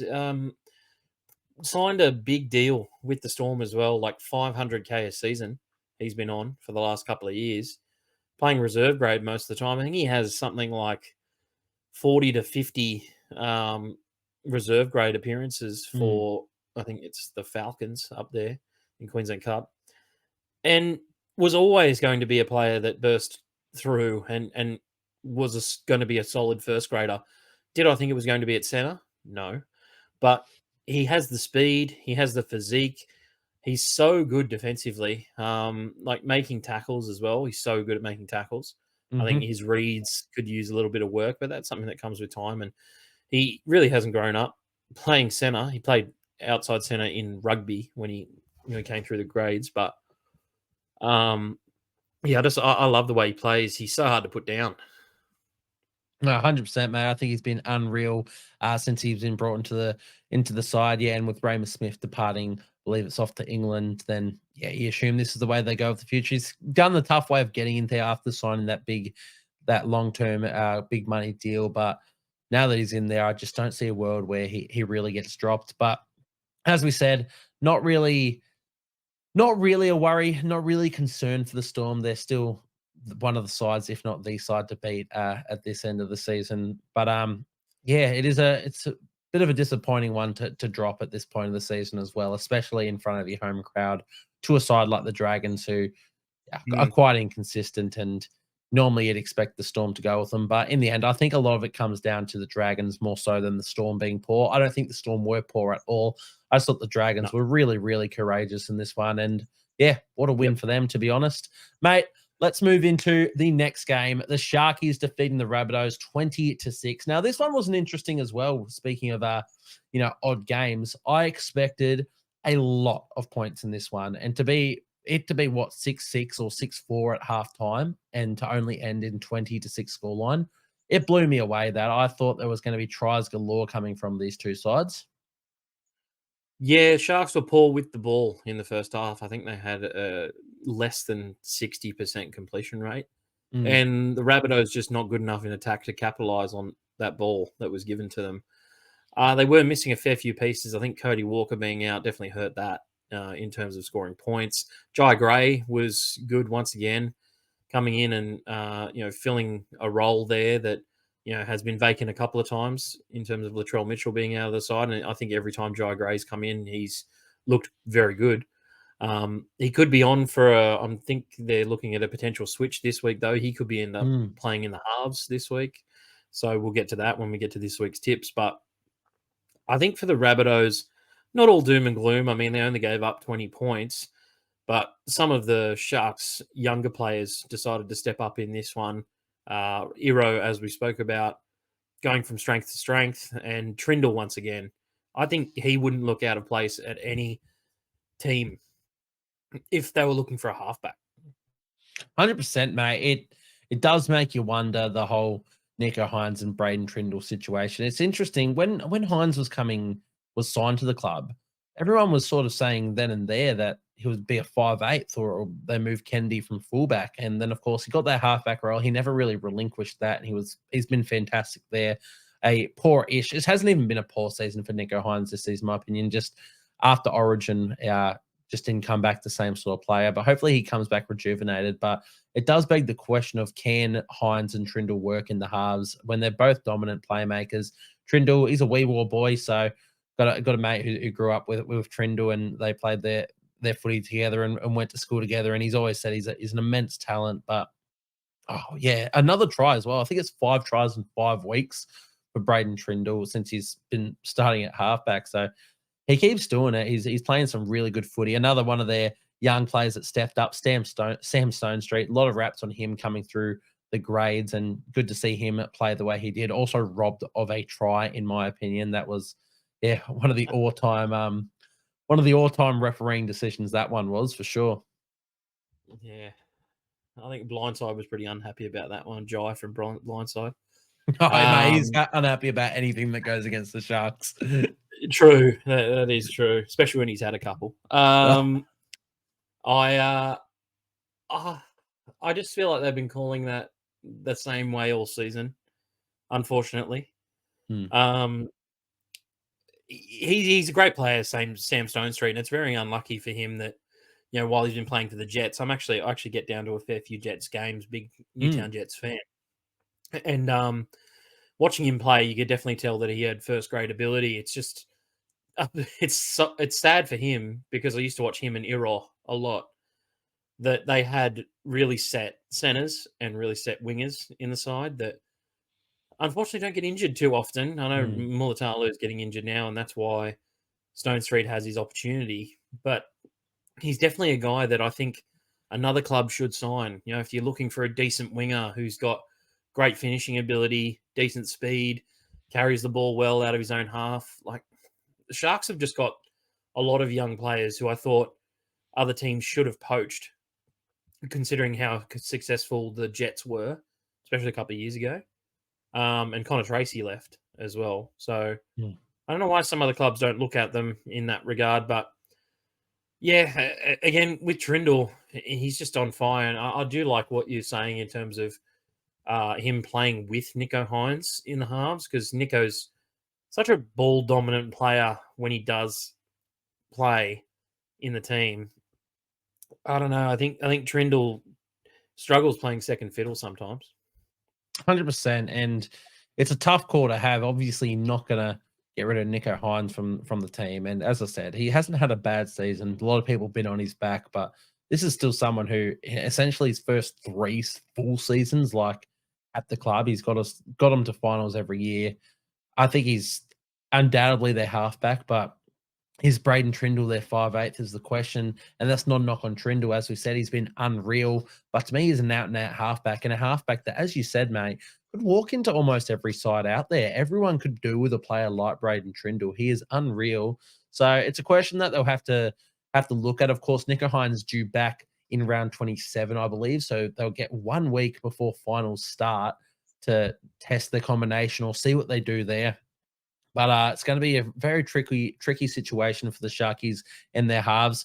Beyond them, mate, Kale Ito, Jesse Ramian, the centers, the work they get through is unreal. Ramian, again, had 15 minutes off the field with a head knock with the HIA, still ran the ball for 153 meters from 12 runs, had a line break, had a line break assist and a try assist, and only 1 tackle break in those meters is the thing. Jesse Ramian, very much known for a few tackle breaks, but he's getting through a lot of the tough work, and as is Kayla Ito this season.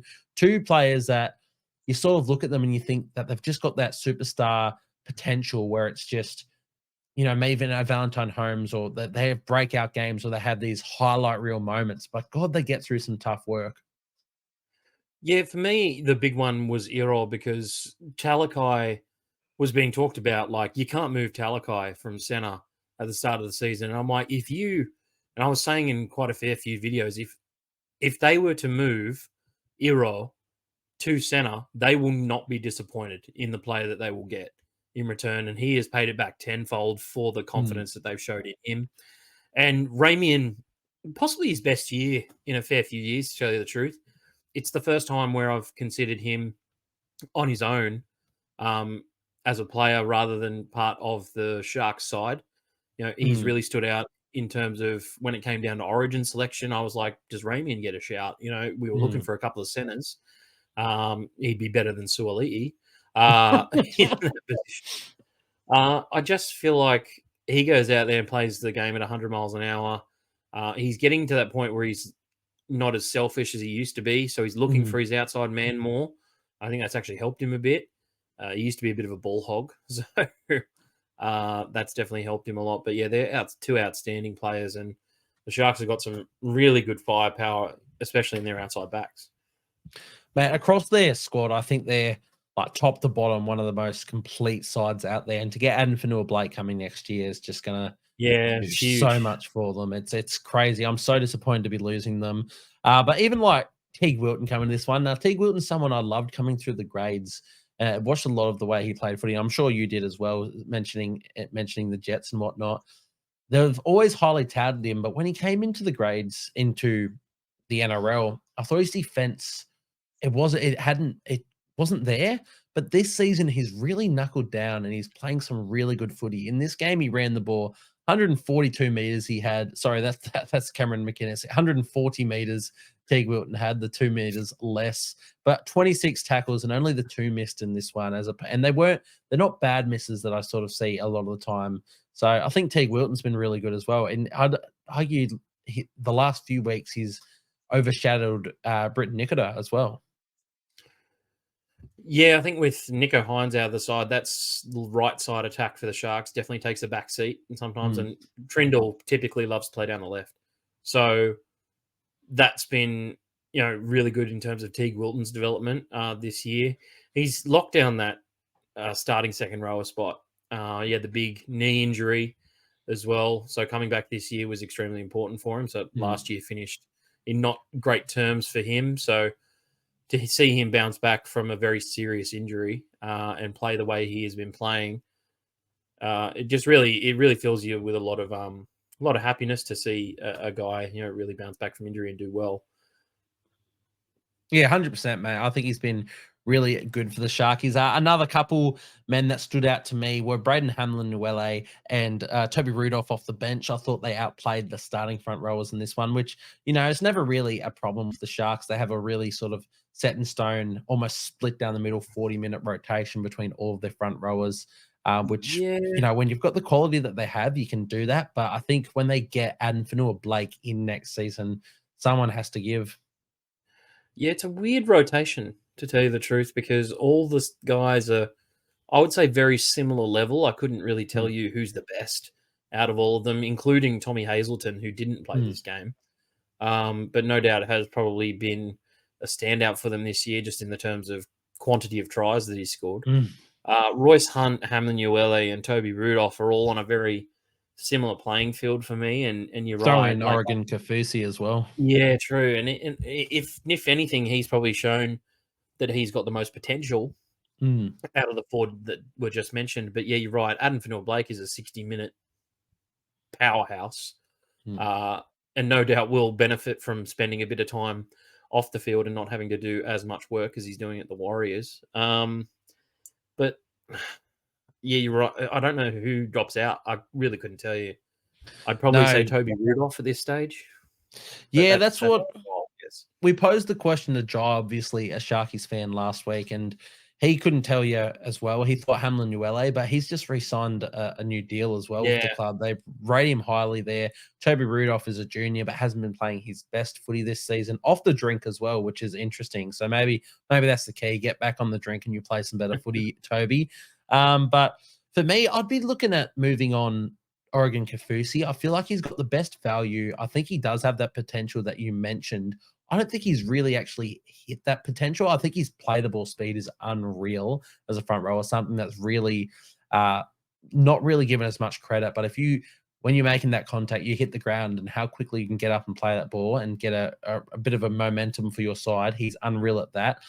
I don't know how long he's locked up for, but he'd be sort of one of the ones I'd be maybe looking to get rid of, because I have a feeling he'd be asking for more money, or he'd be on more money than the other players that we mentioned. I can't imagine Rudolph is really taking too much cash for the side, or Hazelton would probably be on minimum as his first couple seasons coming into the NRL. But yeah, really interesting to see where the Sharkies take things with the rest of their squad. There's a lot of avenues they can take in the halves and the outside backs. You mentioned Talakai in the centers. He was unreal there to start the season, and in the forward pack. But look, they got the job done. It wasn't their best win of the season, but a game that they were expected to win, and they did so pretty convincingly. And I guess, look, the big thing is they also kept the Rabbitohs to only 6 points, which is it's good. Doesn't matter who you're versing or at what point of the season, to keep a team to that low of a point tally is pretty darn impressive.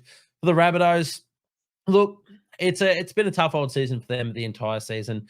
Without Latrell Mitchell, they don't play their best footy, and then to lose Cody Walker as well, it's almost like they're a void of any of their attacking flair without those two players. Jai Gray that you mentioned, I thought he was unreal for them. But besides that, there weren't too many standouts for me. Cody Walker and Latrell Mitchell expected to, or at least Latrell expected to be back next week. We'll have to see how they finish the season, have a good finish to the year. Obviously out of finals contention, but it's a bit of a building year for the Rabbitohs and see how they can head into next season. Mate, let's move over to the Panthers and the Knights. Now, this one, speaking of weird scorelines, this is right up there. The Knights, for me, they've been one of the most disappointing teams in the entire competition this year. They look so flat, boring, and then they come out and sure, they didn't score an amazing amount of points, but they played some gritty, tough football, and they stuck it to the Panthers. And look, I'll go as far as to say that they weren't robbed, but the Panthers, they were given their last try with a penalty that should not have been a penalty, in my opinion. Yeah, that definitely wasn't a penalty. And I think just on the Knights, I never really had any hopes for the Knights this year. I think whether they've been disappointing or not, they haven't been to me. They've been exactly where they were expected to be for me, just outside the top 8 and not doing enough to get there. They don't have the squad depth. It's tough to take this one away from them because I actually thought they were impressive in this one. And you're right, a couple of refereeing calls that were very interesting that certainly went a different way on Thursday night as they did to Sunday afternoon, especially that Isaac Tungo one. Because if you play it side by side with the Helam Lukey Olam tackle, then you'd be like, that's a pretty carbon copy thing. But Kalen Ponga didn't go to the HIA after that either, didn't get a HIA test. So he was allowed to stay on the field, which I think is fair. Because if he had gone to the HIA and Tungo was allowed to stay on the field as well, I would have been even more up in arms about it. But you're right. I felt the Knights did hang tough in this one, but they're just not scoring enough points. I think that they've got the worst attack in the comp this year, and that's hard to do. And it's basically a case of if you score 18 points, you're beating the Knights. Yeah, and I guess that's the way the Panthers did it in this one. And look, wasn't their best performance by any means, the Panthers, but you get it done, you win ugly, and that's all you can ask for. Again, they're just going to be taking this one. At least they got the win in the end. As we mentioned, the Knights, I thought they were gritty. I thought they played some decent footy in this one. Once again, their attack wasn't up to scratch, but there are a few moments that they actually had, especially late in the game when they're trying to win this one. Kalen Ponga bursting through on that right-hand side and Fletcher Sharp playing some unreal footy as well. But the Panthers, they always find a way to scramble back and save those tries, and that's what makes the best teams the best teams in the end. And look, they got the job done. Yeah, pretty much just a simple case of move on to the next for the Panthers. I don't think they'll worry about this one too much. That's what they'll see it as too. They got the 2 points. They won't be happy about their performance. They'll learn from it and move on. Not much more you can really say about the Panthers. I thought Brian Toto was exceptional in considering he had the flu in this one as well. They did bomb a couple of tries, I thought. I think Isaac Tungo definitely should have scored his second try. There's no real kind of forgiveness you can have for that one. I mean, it's pretty open and you should just put the ball down. But, like you said, they got the 2 points. Who cares? Exactly right. Yeah. I don't really care.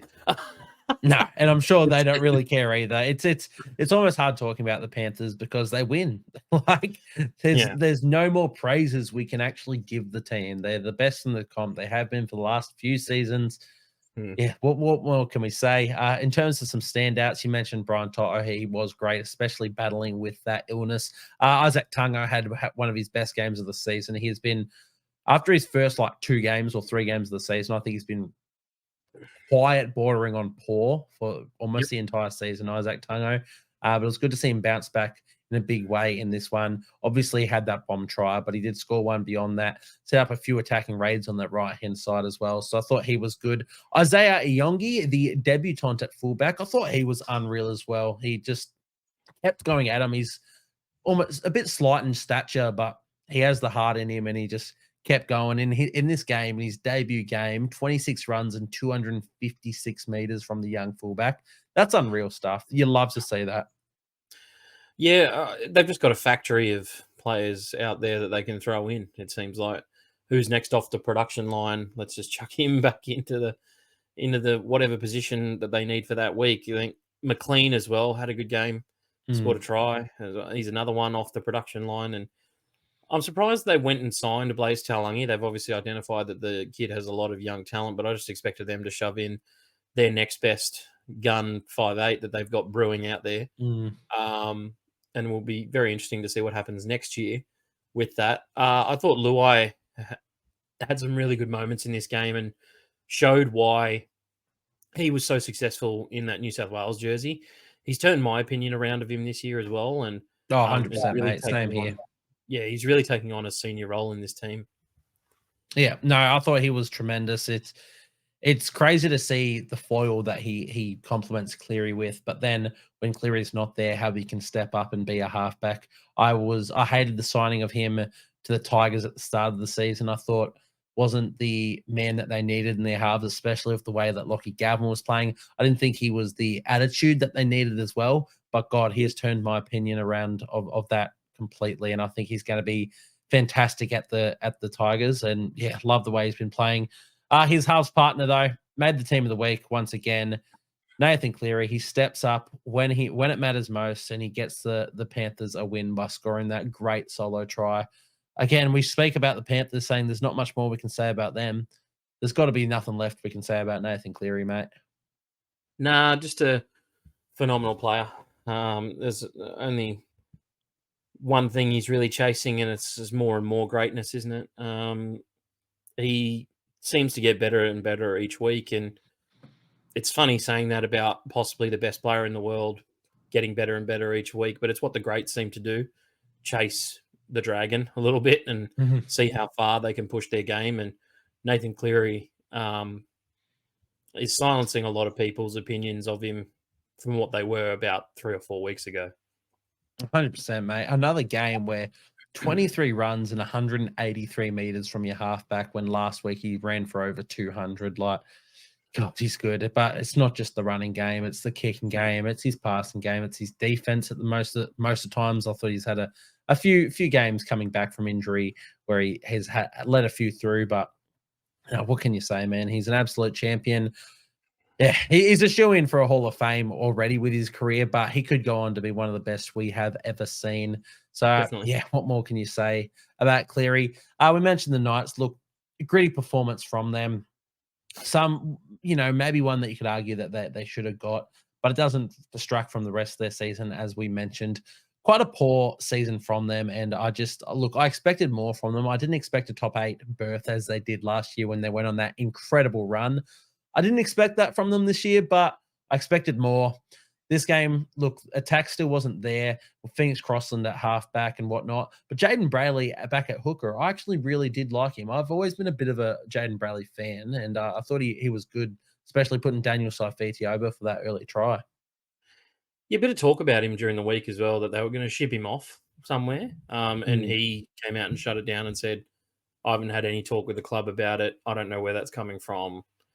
And basically had a performance where, he shut a few people up about his ability and whatnot, especially with Phoenix Crossland moving back to the halfback role. He was going to have to play maybe a few more minutes or a bit of a bigger role than he has been in recent weeks, and was back to one of his best games, to tell you the truth. It was gritty again, set up a try, as you said, and they needed that, considering some of the halves play and spine play outside of that was just dreadful at times. I thought Gamble kicked well up until crunch time. When it actually came to putting a bit of pressure on the Panthers and getting a few repeat sets, that's when Gamble decided to put in two or three of his worst kicks of the game. I thought prior to that, he kicked a 40-20 as well. And he was really putting pressure on Isaiah Yongi at the back. I just don't understand the call as to why you'd put Phoenix Crossland at halfback. I know he came through as a halfback, but he's just developed into a really hard-nosed number 9 these days. Makes a lot of tackles. Outside of that, he has virtually no attacking prowess whatsoever. And I think they just wanted to solidify one side of the field and really restrict Penrith's options, and they did that. But on the back of that, they couldn't really get a connection forming. Yeah, it was a really interesting take from Adam O'Brien to do that, especially while having Jack Cogger on the bench, who is just an out and out halfback. Just put Cogger at halfback and put Phoenix on the bench as your utility or play him at hooker. Look, it didn't really make sense to me.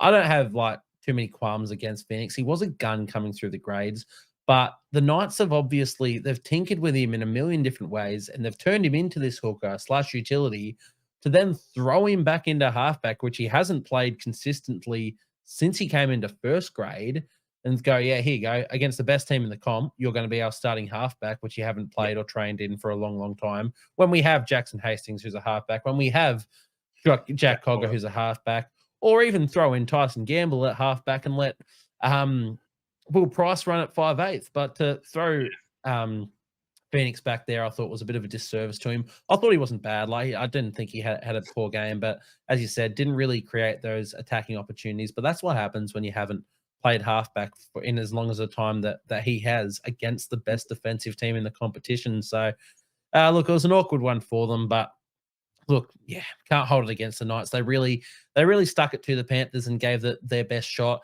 I thought their back five were unbelievable. They all had really good moments. Fletcher Sharp, I thought he had a bit too slight of a frame to be on the wing, but he just makes moments happen, Fletcher Sharp. I'm such a big fan of him.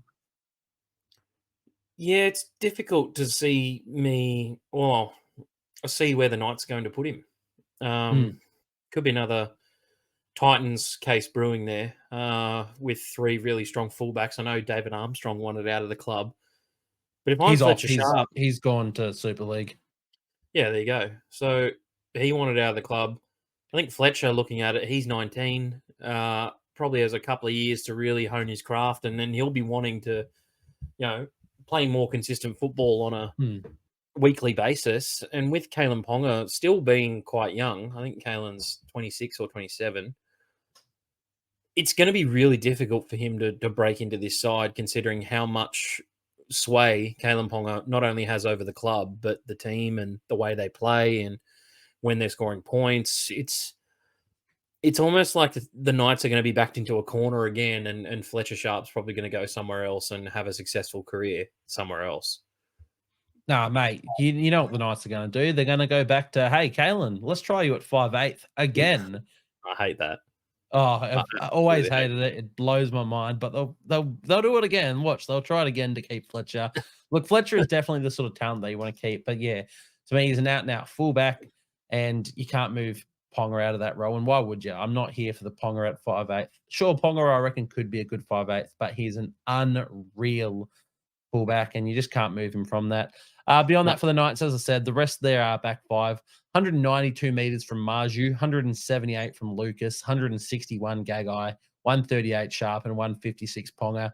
They really gave the go forward to the Knights, which has been something that they've needed this season with their forward pack not standing up. In saying that, I thought this forward pack was quite good in this one as well. Tyson Frizzell scoring a nice little try. Daniel Saifiti, who we mentioned, crossing for a try himself and making our team of the week. Leo Thompson also having one of his better performances of the year as well, in my opinion. Yeah, again, there's some really good players in that forward pack for the Knights. I didn't like the Dylan Lucas to centre move just because he's been so good in the second row this season, but he's so good defensively that you'd probably take your chances up against Isaac Tungo, and he kind of got caught out a little bit on the weekend. They tended to attack that side, the Panthers. But again, I love KPP. I think he is going to be a great player for them moving forward. Leo Thompson just keeps coming along in leaps and bounds. Daniel Saifiti, I think, is it either him or Jacob that's looking out of the club? I think it's Daniel who wants I out of think the it is club. Daniel, yeah. For him to put on a performance like that and possibly be the best forward out there between both of the teams just really goes to show you that he's committed to the club right until the moment that he decides to leave or whether they re-sign him or whatnot. But yeah, I'm really impressed with as you said, the zeal that they showed, the fight that they showed in this game, and it's something that'll win them a lot of games, but just not against the defending premiers. It just wasn't enough. That's just it, mate. Yeah, not against the Penrith Panthers. You have to do a little bit more, and yeah, they couldn't come up with in this one, but I'm sure Knights fans are pretty impressed with their performance overall. As we said, with the Panthers, in the end, it's just another tick, another W on their string of another string added to their bow, to be honest. So they just move on and probably don't take too much away. Mate, let's move into the final game of round 22 before we get into our tips. Probably my favorite game of the round, and there wasn't too much that really, there was not a whole lot of stakes coming into it, but just a game that I earmarked from the very beginning. I was like, I'm really intrigued to see that Raiders Bulldogs clash. Two really gritty teams going at it, and the Bulldogs coming away very narrow victors, 22-18. How do you find the game, Burgz? It was enthralling to watch, to tell you the truth. The Raiders, they almost love feeding off that being the enemy in that scenario. I think Ricky Stewart loves that, loves being the underdog, loves going into enemy territory in such a hostile environment as Belmore can be. And there was no one there supporting Canberra. Let me tell you, every time Canberra had the ball, you could hear a pin drop. And when the Dogs had the ball, they were loud. I could almost hear it, and I'm about 30 k's away from Belmore. I really thought that the Dogs were going to be a little bit more comfortable in this one, and they did drop the ball at a really critical stage. I think it was it Tracy who dropped the ball with that 8 minutes to go, right? And they scored directly off the scrum, the Raiders, to make it 22-18. Just not enough again in the end. Kind of similar to the Knights, they just didn't have enough to go with the Dogs, who are an exceptional defensive team, but just made key errors in key moments that really gave field position to the Raiders, and the Raiders were able to capitalize on that. Every time the Dogs didn't do that, they really held them off. And I thought that Stephen Crichton, as we spoke about, was outstanding in this one. Oh, he was unreal. We already spoke about that first try that he scored, but for him to back that up and score another brilliant try with the deft little... That was ridiculous. Oh, how does he do it? The deft touch off the left boot, steps at the same time to get around the defender and sprint around them, score the try, touching it down. He's unreal in every facet of the game. The big moments, the defense, the moments like this. It's just, God, he's so good. I think for the Raiders, were you, as much as I think we talked about it a little bit as the game was happening, perplexed as to why Ricky left Ethan Strange out of this side? Yeah, that one blew me away as soon as you let me know that was... I noticed he'd fallen out of the squad. I didn't check to see that he was 18th man. I assumed he might have picked up a little bit of a niggle heading into the game, but to realize that, yeah, to be named the 18th man, they just changed it on game day for the hell of it to bring Adam Cook in, who I watch a lot of Raiders New South Wales Cup games. I've got a mate who plays in there, young Mitch Henderson, also in the halves, who's a gun. But I've watched Adam Cook lead the team around. Raiders doing great things in the New South Wales Cup, and Cook's been great. But Ethan Strange is a shoo-in for Rookie of the Year. He has that attacking flair. He has big moments in him.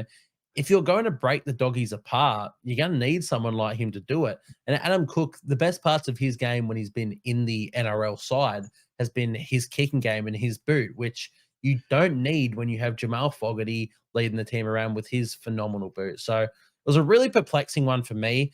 You know, I don't want to say that it was a failed experiment because I thought the Raiders put up a good fight, and maybe, you know, if Ethan Strange was in there, maybe they go worse. Like, you can't really comment on that, but it was definitely a strange move, in my opinion, to leave Strange out of this side. Yeah, bizarre. To me, it's just another case of Ricky doing whatever the fuck he wants. And I'm not here for it. I think that it's a really strange decision. Pardon the pun. He Ethan has just got X factor in him, and it's something that possibly could have won him this game if he was there. You just maybe see him taking on the line at a really critical moment, or popping his nose through and giving it to Rapana for a try, or it lacked a bit of that. And I think they opted for defensive solidarity. And I thought Cook was fine in this game. Like, I didn't really notice him, but that's part of the problem. I think he didn't do enough, but didn't do too little. And Strange could have really changed the script there. I feel like he's the kind of guy who would take the game on in that scenario rather than just sit back and wait for Jamal Fogarty to do something. Exactly right, mate. And look, I didn't watch the press conference or whatnot. I'm not sure if he was questioned on the decision to leave Strange out of the side. I'm not sure if it's a resting. He's so young into his career, played well above his weight all season, and you want to give him a rest. Like, I can sort of understand it from that point of view, but not when you are a team that still can make the eight and you're fighting for the eight and you need your best players out there and you need that attacking flair. He's also a young body, so I don't know, the whole narrative of giving young players a rest. I'm almost like, the young players with their young bodies are going to be more fit and firing than the older ones with their deteriorating bodies and all the injuries. Like, let him out, have a run, and let him go out this Bulldogs side. So, yeah, really perplexing change from Ricky Stewart in that one. As you said, it's almost just a case of Ricky Stewart doing whatever the fuck he wants because he's the coach and he has the ability to do so. But yeah, what a weird situation. For the Raiders beyond that, a few of their standout players, Joseph Tarpany, week in, week out. Yeah. God, he's a good player. He just kept bringing it to the Bulldogs pack. In fact, I really like the forward pack battle. Obviously, we mentioned that both these sides are very gritty sides, and it's just going to be, a war of attrition, essentially. I loved it. Yeah, Joseph Tarpany really taking it to them, and it was just, I really love the forward pack battle in this game. Yeah, him and Papali'i playing his 300th game as well. NRL, not easy to do for a front rower. I think Jarabria Hargraves did it earlier this year, and Josh has been such a good servant of the game, played a lot of Origin as well, and for him to go out there and play 300 games, extremely durable, especially playing most of your career in the back row or either front row. It was a good moment. Unfortunately, it wasn't capped with a win. Their forward pack is one of the best in the comp, the Raiders, for me. Hudson Young, Smithies was good in this game as well. I thought Elliot Whitehead, whilst being a little quiet, is a really good captain and leads his team around the park in the right way a lot of the time. I think the thing with Elliot as well, as you just mentioned, his expertise and his leadership and his captaincy, when you see him have words to referees, he does know a lot about what he's speaking of. But also, he was marking up against Viliami Kikau in this game, and I thought he kept Kikau really, really quiet. Yeah, definitely. Not an easy job for anyone to go out there and mark up on big Billy Kikau. But yeah, again, on the dog side of things, they have guys who are punching above their weight this year. They were really outweighed in terms of forward pack size in this game, and they're just constantly turning up each and every week, the Dogs, and guys like Bailey Hayward, Curtis Morin, the guys that aren't really spoken about, but are playing NRL or first grade football each and every week, and don't look like middle forwards, are really helping the Dogs out when they're in a tight spot. 100%, mate. That's the crazy thing. We say it was a great forward pack duel, but you've mentioned the Raiders have one of the best packs in the entire competition, and the question mark about the Bulldogs heading into this season. And look, maybe not as much at this point of the season, but to me, I still look at it and question, can they go with the best? Well, Raiders are one of the best packs, and God, they really took it to them. And and a lot of it was done with Josh Curran off the field as well, who I think he's filled the void recently with Max King being out. He's stepped up in a big minute role in that middle forward pack at front row. And he spent a lot of time off the field with an injury, was lucky enough to come back on in that second half and play through like the last quarter of the game or so. But they did a lot without him, and they kept at it. So, yeah, Bulldogs, you got to start doubting them. I did tip the Raiders in this one purely to sort of be different, and I had a bit of an inkling they could win it. Maybe I would have changed the tip had I known Strange was out, but I'm not going to say that Strange being in would have won the Raiders the game. But Bulldogs, once again, they come up with big plays and they get another win. They're a shoe-in for the top 8, aren't they? Oh, they're there. It's a matter of whether they finish top 4 or bottom half of the 8 now. For me, their run home is pretty good for them. I was looking at a few games the other day, and their run home isn't exactly hard. I feel for the Raiders in this one. I think their top 8 chances are pretty much gone at this point. They play their last game at home this season, this week. And that's this is round 23. We've still got 3 rounds to go. So, and it's against Manly. So it's not an easy one. Whether they can scrap back, Strange obviously gets put back into the side and then comes back in, and we'll see if they can get there. But yeah, I think the Dogs deserve top 8 this year from the performances that they've put in. 100%, mate. Whether or not they do much in finals, I don't think it takes anything away from the outstanding season they've had, from them to be where they were last year and the seasons of the past to be where they are now. And look, who's to say they won't do something in finals? They keep continually proving all the doubters wrong, especially myself. All season, I've sort of been doubting them, and they just keep making me look like a fucking idiot. You say the Dragons have been a hard team to tip. For me, it's been the Bulldogs, because I keep going, okay, yeah, they're up for it that game. They can't do it again. And I just never get it right, mate. I never get it right. So fantastic win for them. For the Raiders, as you said, wasn't a bad performance. They really stuck to their guns and they scrapped and fought, which is what we wanted to see. Really enjoyable game, my favorite game of the round. They did lose, and as you said, it effectively rules them out of finals contention now. It's going to be a really hard effort for them to get in, essentially having to win all of their last games, especially a lot away from home. But again, they're another team that was tipped for near the bottom of the ladder, and I think they've also scrapped well above their weight all season. So a few games left to come, but I think Raiders fans can be particularly happy with how their team's done all season, and I'd still be pretty proud of the effort they put in this game as well. Yeah, no, I think some Raiders fans would expect their team just to be in the top 8 because they were there last year. They didn't really make an effort. I think I just want to say one thing for the Dogs. I think they will get a win in the finals, especially if they get a home final. They've been so dominant at home this year. That's 9 games out of 9 at home this year for them to win. So they have not been beaten yet this year at home.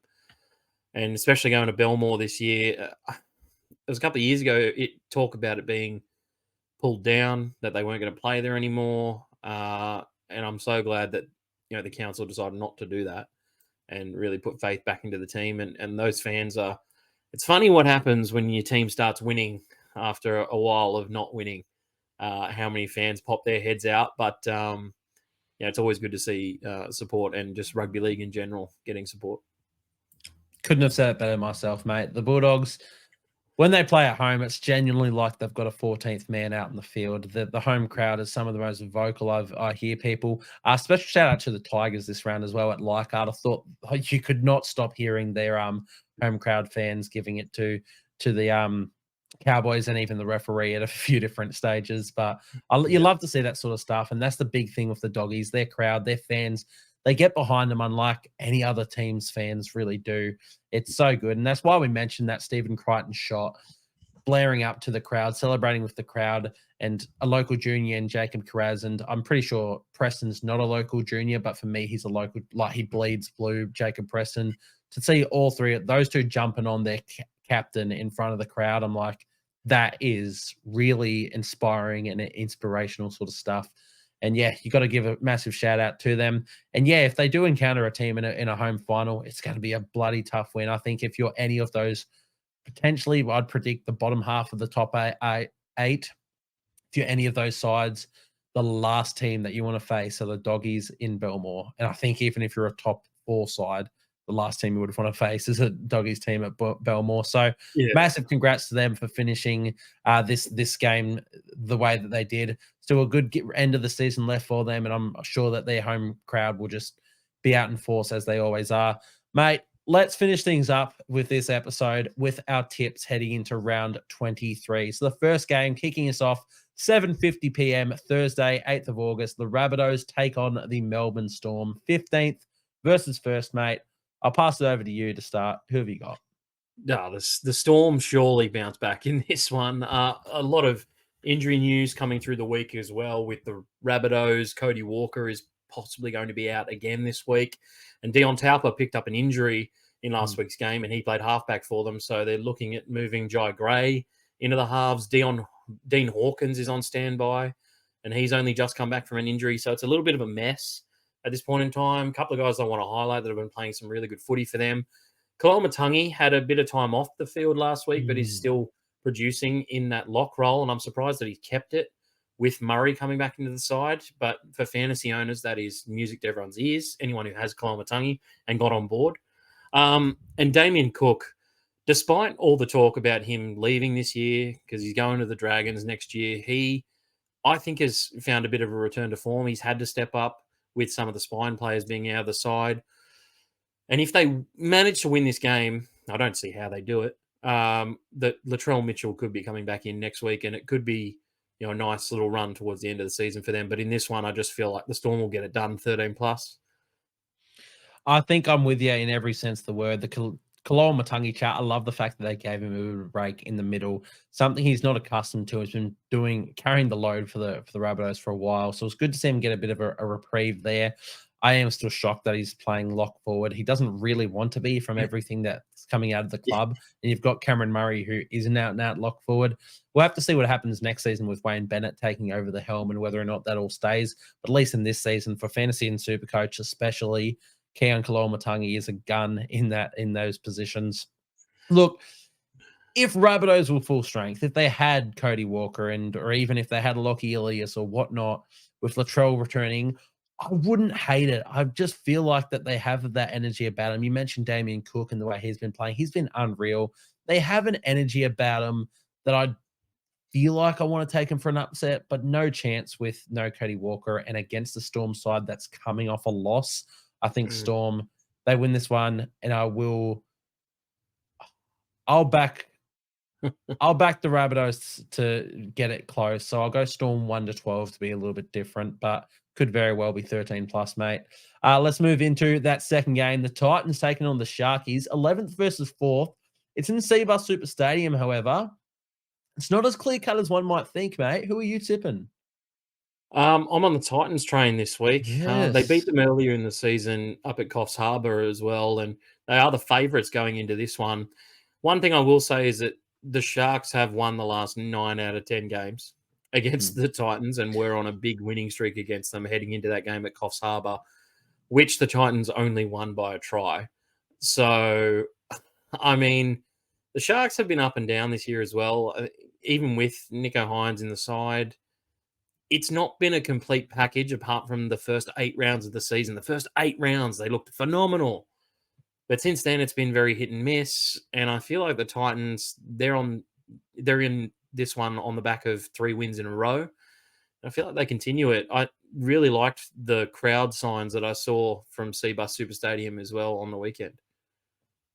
Mate, I might be backing you in here too. Look, I like the Sharkies, and especially, you know, what made me originally want to tip them is their defense, you know, only conceding the 1 try to the Rabbitohs. But Rabbitohs and Titans are very different in the sort of attacking football that they're throwing up this season, especially a Rabbitohs team without Walker. They do get Latrell back, the Bunnies, but I don't think even then that Rabbitohs team can do what this Titans team has been doing. And it's still a Sharks side without Nico. They're playing pretty well without him, with Braden Trindle leading the helm, as we've mentioned. I'm not sure. I'm really torn on this game. I'm going to back the Titans at home as well, mate. I'll back you in. I'll do 1-12. I don't think I think Sharkies can still throw a lot more than the Broncos did of late to the Titans, and I think they can defend a bit better as well. So I'll back it at 1-12, but I'll back the Titans with you as well, Burgz. Yeah, I'll also go 1-12. I'm just not really 100% confident that, again, the Titans are going to get exactly the same running that they got against the Broncos. So I will back them in 1-12. And With the Sharks, it'd be a really interesting loss because they are closely being caught by the Dogs, and Mm, I feel like every game that the Sharks lose from here, they risk losing that top 4 spot, and they mm. desperately would want to hold on to that. They need to hold on to that for sure, especially, we mentioned the whole Nico Hines not getting back till round 27. If they come in out in first week of finals and presumably lose first week of finals because they haven't really built that combo, they need that game. You can't go into the finals without that extra game of building their combination, whatever halfback and 5/8 combo that they end up choosing. They need extra game time under their belt to do that. So they need to hold on to that top 4 spot. I think they're going to be playing with a lot of desperation. And again, the Sharks haven't been playing like bad footy as of late, but this Titans team has been playing some unreal footy. And I think that's the reason we're backing them. But, mate, let's move into the next game. The bogey side of the Panthers, the Eels, they take them on 8 p.m. On the Friday. Who are you taking, mate? Bogey side, but they're not the same Eels, are they, at the moment? I think they get Mike Acevo back for this game. I think that helps a little bit, depending Yeah, I on what haven't you're. been too impressed with Jake Tungo, to be fair. Yeah. So Well, he's been sin binned twice in his couple of games. So I think there's something we forgot to mention with the Warriors. Another thing that coincided with yeah, their run was the Eels being a man down. So maybe yeah, just another thing that was a bit depressing about being a Warriors supporter. Not yeah. that we Mate, have to harp on about that.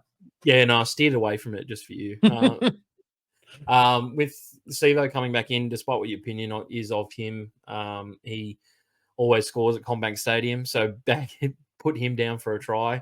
I feel like Penrith will get this one done pretty easily, just considering the way they played last week.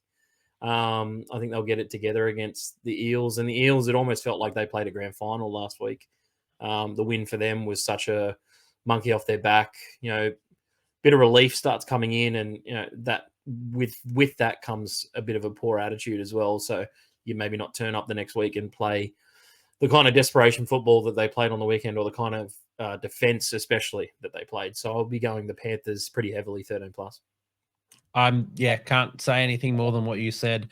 The Eels, yeah, it is the monkey off their back there. Essentially, for me, they're probably going to be a little bit more like, look, we're not going to beat the Panthers in the first place, but we're not going to come last now because we beat the Warriors. So for them, they can already come in and throw in the towel. And I think the Panthers, beyond that, the fact that they didn't get a massively convincing win against the Knights, they really are going to want to come out and be like, hey, we're actually still the best. And that was just a bit of a blip on the radar. So I'm taking Panthers 13 plus with you, mate. But that leads us into the next game. This one's going to be a very interesting one to pick as well. The Raiders taking on the Manly Warringah Seagulls. It's 10th versus 7th, but it is in GIO Stadium, Canberra. Who are you backing, mate?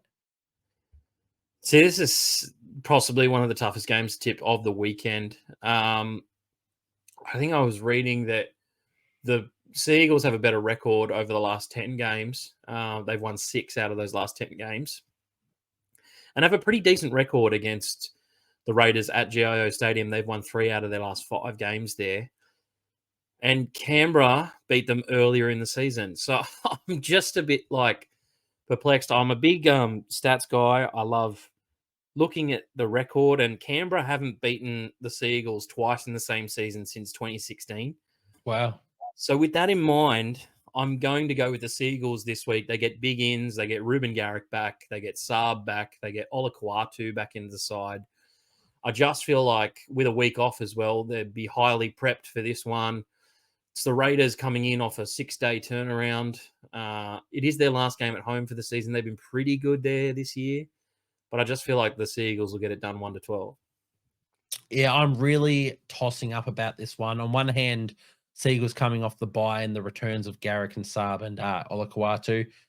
I'm like, yeah, that week rest, they can do it. But also, as you said, Raiders' last home game, which is also could be the last home game of Josh Papali'i for forever. If not, it's also the time that they get to celebrate his 300th in front of the home crowd. And we mentioned the fans of the Bulldogs. The fans of the Raiders are up there with the best as well. They get around their boys. So I have no idea which way I want to lean. I sort of want to just pray that the Raiders can do it as well, purely from a super coach perspective, because I don't own Tom Trebojevic. So I'd really love the Raiders to come out and shut down the Seagulls and get a nice gritty win. So on the back of that, I will tip them 1-12, but I'm really torn about it. If it's not 1-12 to the Raiders, it could be a bloody 13 plus to the Seagulls. So yeah, who knows? But I'll take the Raiders in their last home game of the season. Yeah, it'll be about whether the Seagulls can do a very similar job to what the Bulldogs forward pack did last week and kind of not shut down, but limit the Raiders forward pack as much as possible and then not give too much to their outside backs. Like KO Weeks is also coming up against his old team. They let him go because they didn't think he had a place there at the club. He'll be wanting to put in a good performance to really show them why they shouldn't have let him go. There's a few storylines, definitely, and these teams have played out some absolute classics in the past. I can remember Dylan Walker kicking a penalty goal a few years back that got a really fiery ending to the game. You know, there's just storylines across the park. So, yeah, hopefully the Seagulls can get it done tight. Yeah, no, as you said, lots of storylines into that game and should be another one. It's rare that I say that the Raiders are one of the games of the round at least 2 weeks in a row as well. Yeah. But yeah, I think this is one of the games of the round again. I've been liking what the Raiders have been putting up, and we know the attacking prowess of the Seagulls. So I'm really looking forward to that one, but I'm in the opposite boat to you. I hope the Raiders can get it done in a tight one. Mate, let's move us into the next game. Your boys, the Cowboys in 6th, taking on big brother Broncos down the bottom of the ladder in 14th, 5:30 p.m. Saturday. I assume you're tipping your Cows, mate? Yeah, it's difficult for me, though. If we can turn out the performance that we did last week, I feel like the Broncos could beat us in this one. I just feel like if we're not going to aim up defensively, then we're going to be no match for the guys like Reece Walsh. Adam Reynolds will cut us to ribbons with his kicking game. We've got to be really on high alert and not come into this game thinking that we're just going to beat the Broncos just because they're having a shit year. They've beaten us their last 3 games in a row. We haven't beaten them since 2022. And while I will admit that they aren't the same team from last year, they did beat us earlier in the season as well. They've only won 8 games this year, and we are one of their wins. So at home, I give us a very solid chance. I feel like if we're going to be serious about making this top 8, if we're going to be serious about winning the premiership potentially or going on a run, then we need to come out and put a sword to the Broncos and make a statement. So I want us to win 13 plus. I don't think it'll happen, but I want us to win 13 plus. Mate, I think yous do. I think yous get it done 13 plus. I think both sides coming off the performances they did in round 22 have a lot to prove and a lot left to be desired. Both will want to have big statements, but the difference is one of those sides won the game despite their performance. That was you guys. I think were you guys should be the correct words I'm using there, but I think the Cowboys get it done. I think it is a big statement piece for them, not just for their final statements or their aspirations, but the narrative, the big brother Broncos, let's get it done over them. I think the Cowboys get it done, and I'm going to back them in 13 plus. I've been on the Broncos train all season, and I keep backing them and keep saying they'll come good, they'll come good. Nah, they're not coming good. Let's say it how it is. They are shit. They are really, really bad. So I'm taking your boys 13 plus, and I don't feel sorry about it. Good man. Mate, that moves us into another really interesting game. I'm actually excited for this one as well. Not the most exciting teams in terms of attacking prowess, but these are the games I'm really enjoying. The Dragons taking on the Bulldogs, 8th versus 5th, 7:35 p.m. Nestrata Jubilee Stadium, Sydney. Who have you got? The question of the week is like, are you going to tip the Dogs right in this one, or am I going to tip the Dragons right in this one? Yes. I'm going to back the Dogs. I feel like they're just finding this extra gear that I didn't know they had. And it's a surprise not only to me, but I'm sure to everyone. And purely based on the fact that the St. George Illawarra Dragons have been win-loss all season. I expect the Dogs to come out here and get a tight win, 1-12. I'm curious to hear your thoughts on it as well, but I just feel like the form guide would suggest that the Dragons win last week, so they must lose this week, right? Yeah, I'm going to back you in. I'm going to tip the doggies. I mean, I keep tipping against them, which means I'll probably get it wrong no matter which way I go. As you said, we can't get these two sides right to save ourselves. So no matter who we tip, we're going wrong. But I think I'm going to back the doggies. But it's a sold out home stadium for the Yep. Dragons in Cogra. They're riding the high that they are of beating the Storm and just having some decent performances this season. If they can just be consistent, I think Yep. they can win. But it's a really big if. I'll take the doggies 1-12 with you, mate. It's just you need to stop denying what they're producing this season. While the Dragons, they're just a bit more inconsistent than the doggies are. Yeah, as well. I think for the Dragons, this has been an extremely successful season, no matter which way you look at it. Mm, I had them getting the wooden spoon this year, so mm. they've definitely improved my opinion of them. But I've also made me hate them because I cannot get them right each and every week. And we didn't start the season as one of my most hated teams, but because of that, they are just becoming like the biggest enigma in the NRL. It's just like what goes on down there one week to the next. I'm not too sure. They've had a couple of halftime sprays where they've been well down at halftime. They've come back and won that game, and I'm like, well, I didn't tip him in that one either. And at the halftime break, it was looking really good. Like anyway, just it could be anything. It could be anything indeed. But we've both taken the doggies in a tight one there. Move us into the next game. The Dolphins taking on my Wars, but this one's in Suncorp Stadium, Brisbane. 9th versus 13th. Who you taking, Burgz? I'm on the Wars this week. Good man. I don't, and that was prior to coming on this show. I just didn't do it just for you to make you happy. But No, like, good. Because Jai tipped the Eels last week. I'll have you know against me on oh, his yeah, debut on the show. Yeah, yeah. Thanks. like, fair enough. Um, I'm not an agitator, mate. I don't like to make my hosts uncomfortable. So, Good, mate. You'll be uh, welcome back. He won't be. no, I think the Wires bounce back. I think the news of Sean Johnson's retirement will lift them as well. It's weird to say that news of a retiring player will help them.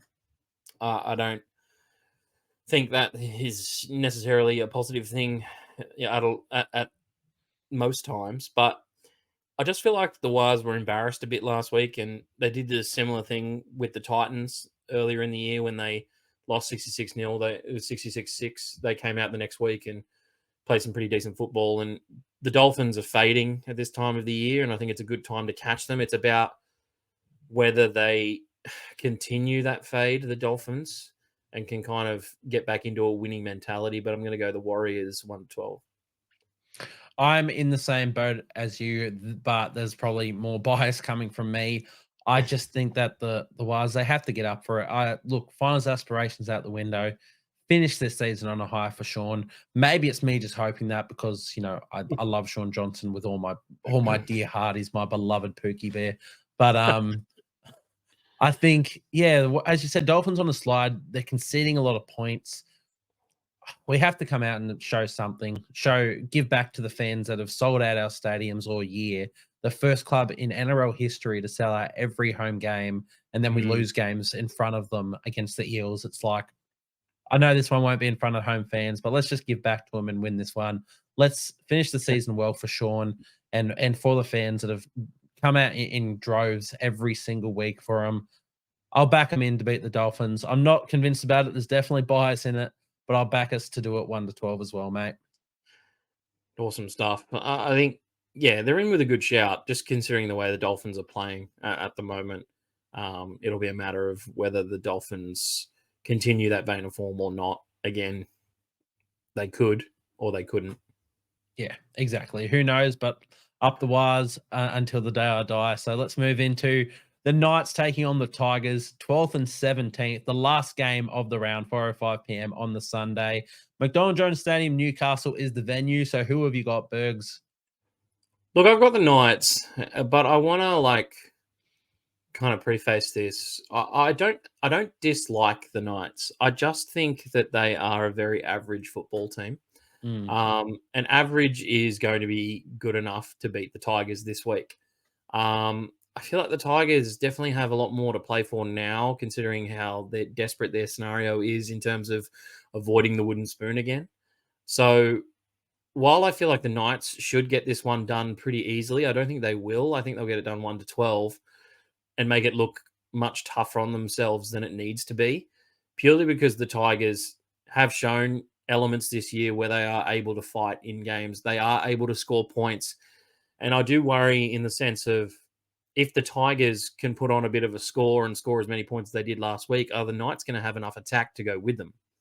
Is really my only doubtful question when it comes to the Knights, but I will tip them 1-12. Mate, I should have made you go second in all of these tippings because now it looks like I'm copying you. I'm also going the Knights 1-12. Everything that you just said once again, it makes me look.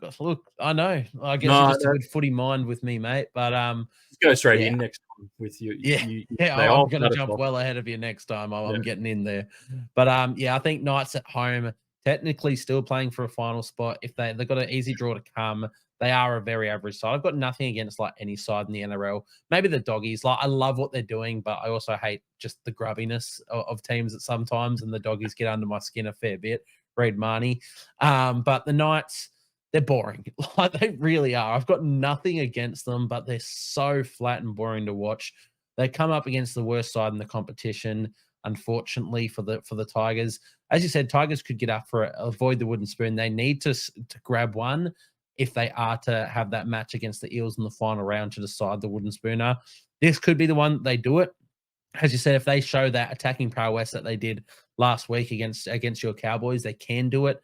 But I'm going to back the Knights at home at McDonald Jones Stadium. What's the Sunday? Damn, I worked that day. I was going to potentially head out and watch that one myself. But yeah, I'll back the Knights in 1-12, and that will round us out for round 22 review and the round 23 preview. Mate, Burgz, it's been a privilege having you on. Do you want to tell us about some of the stuff you're up to over on the Casual Athlete? What we have to look forward to?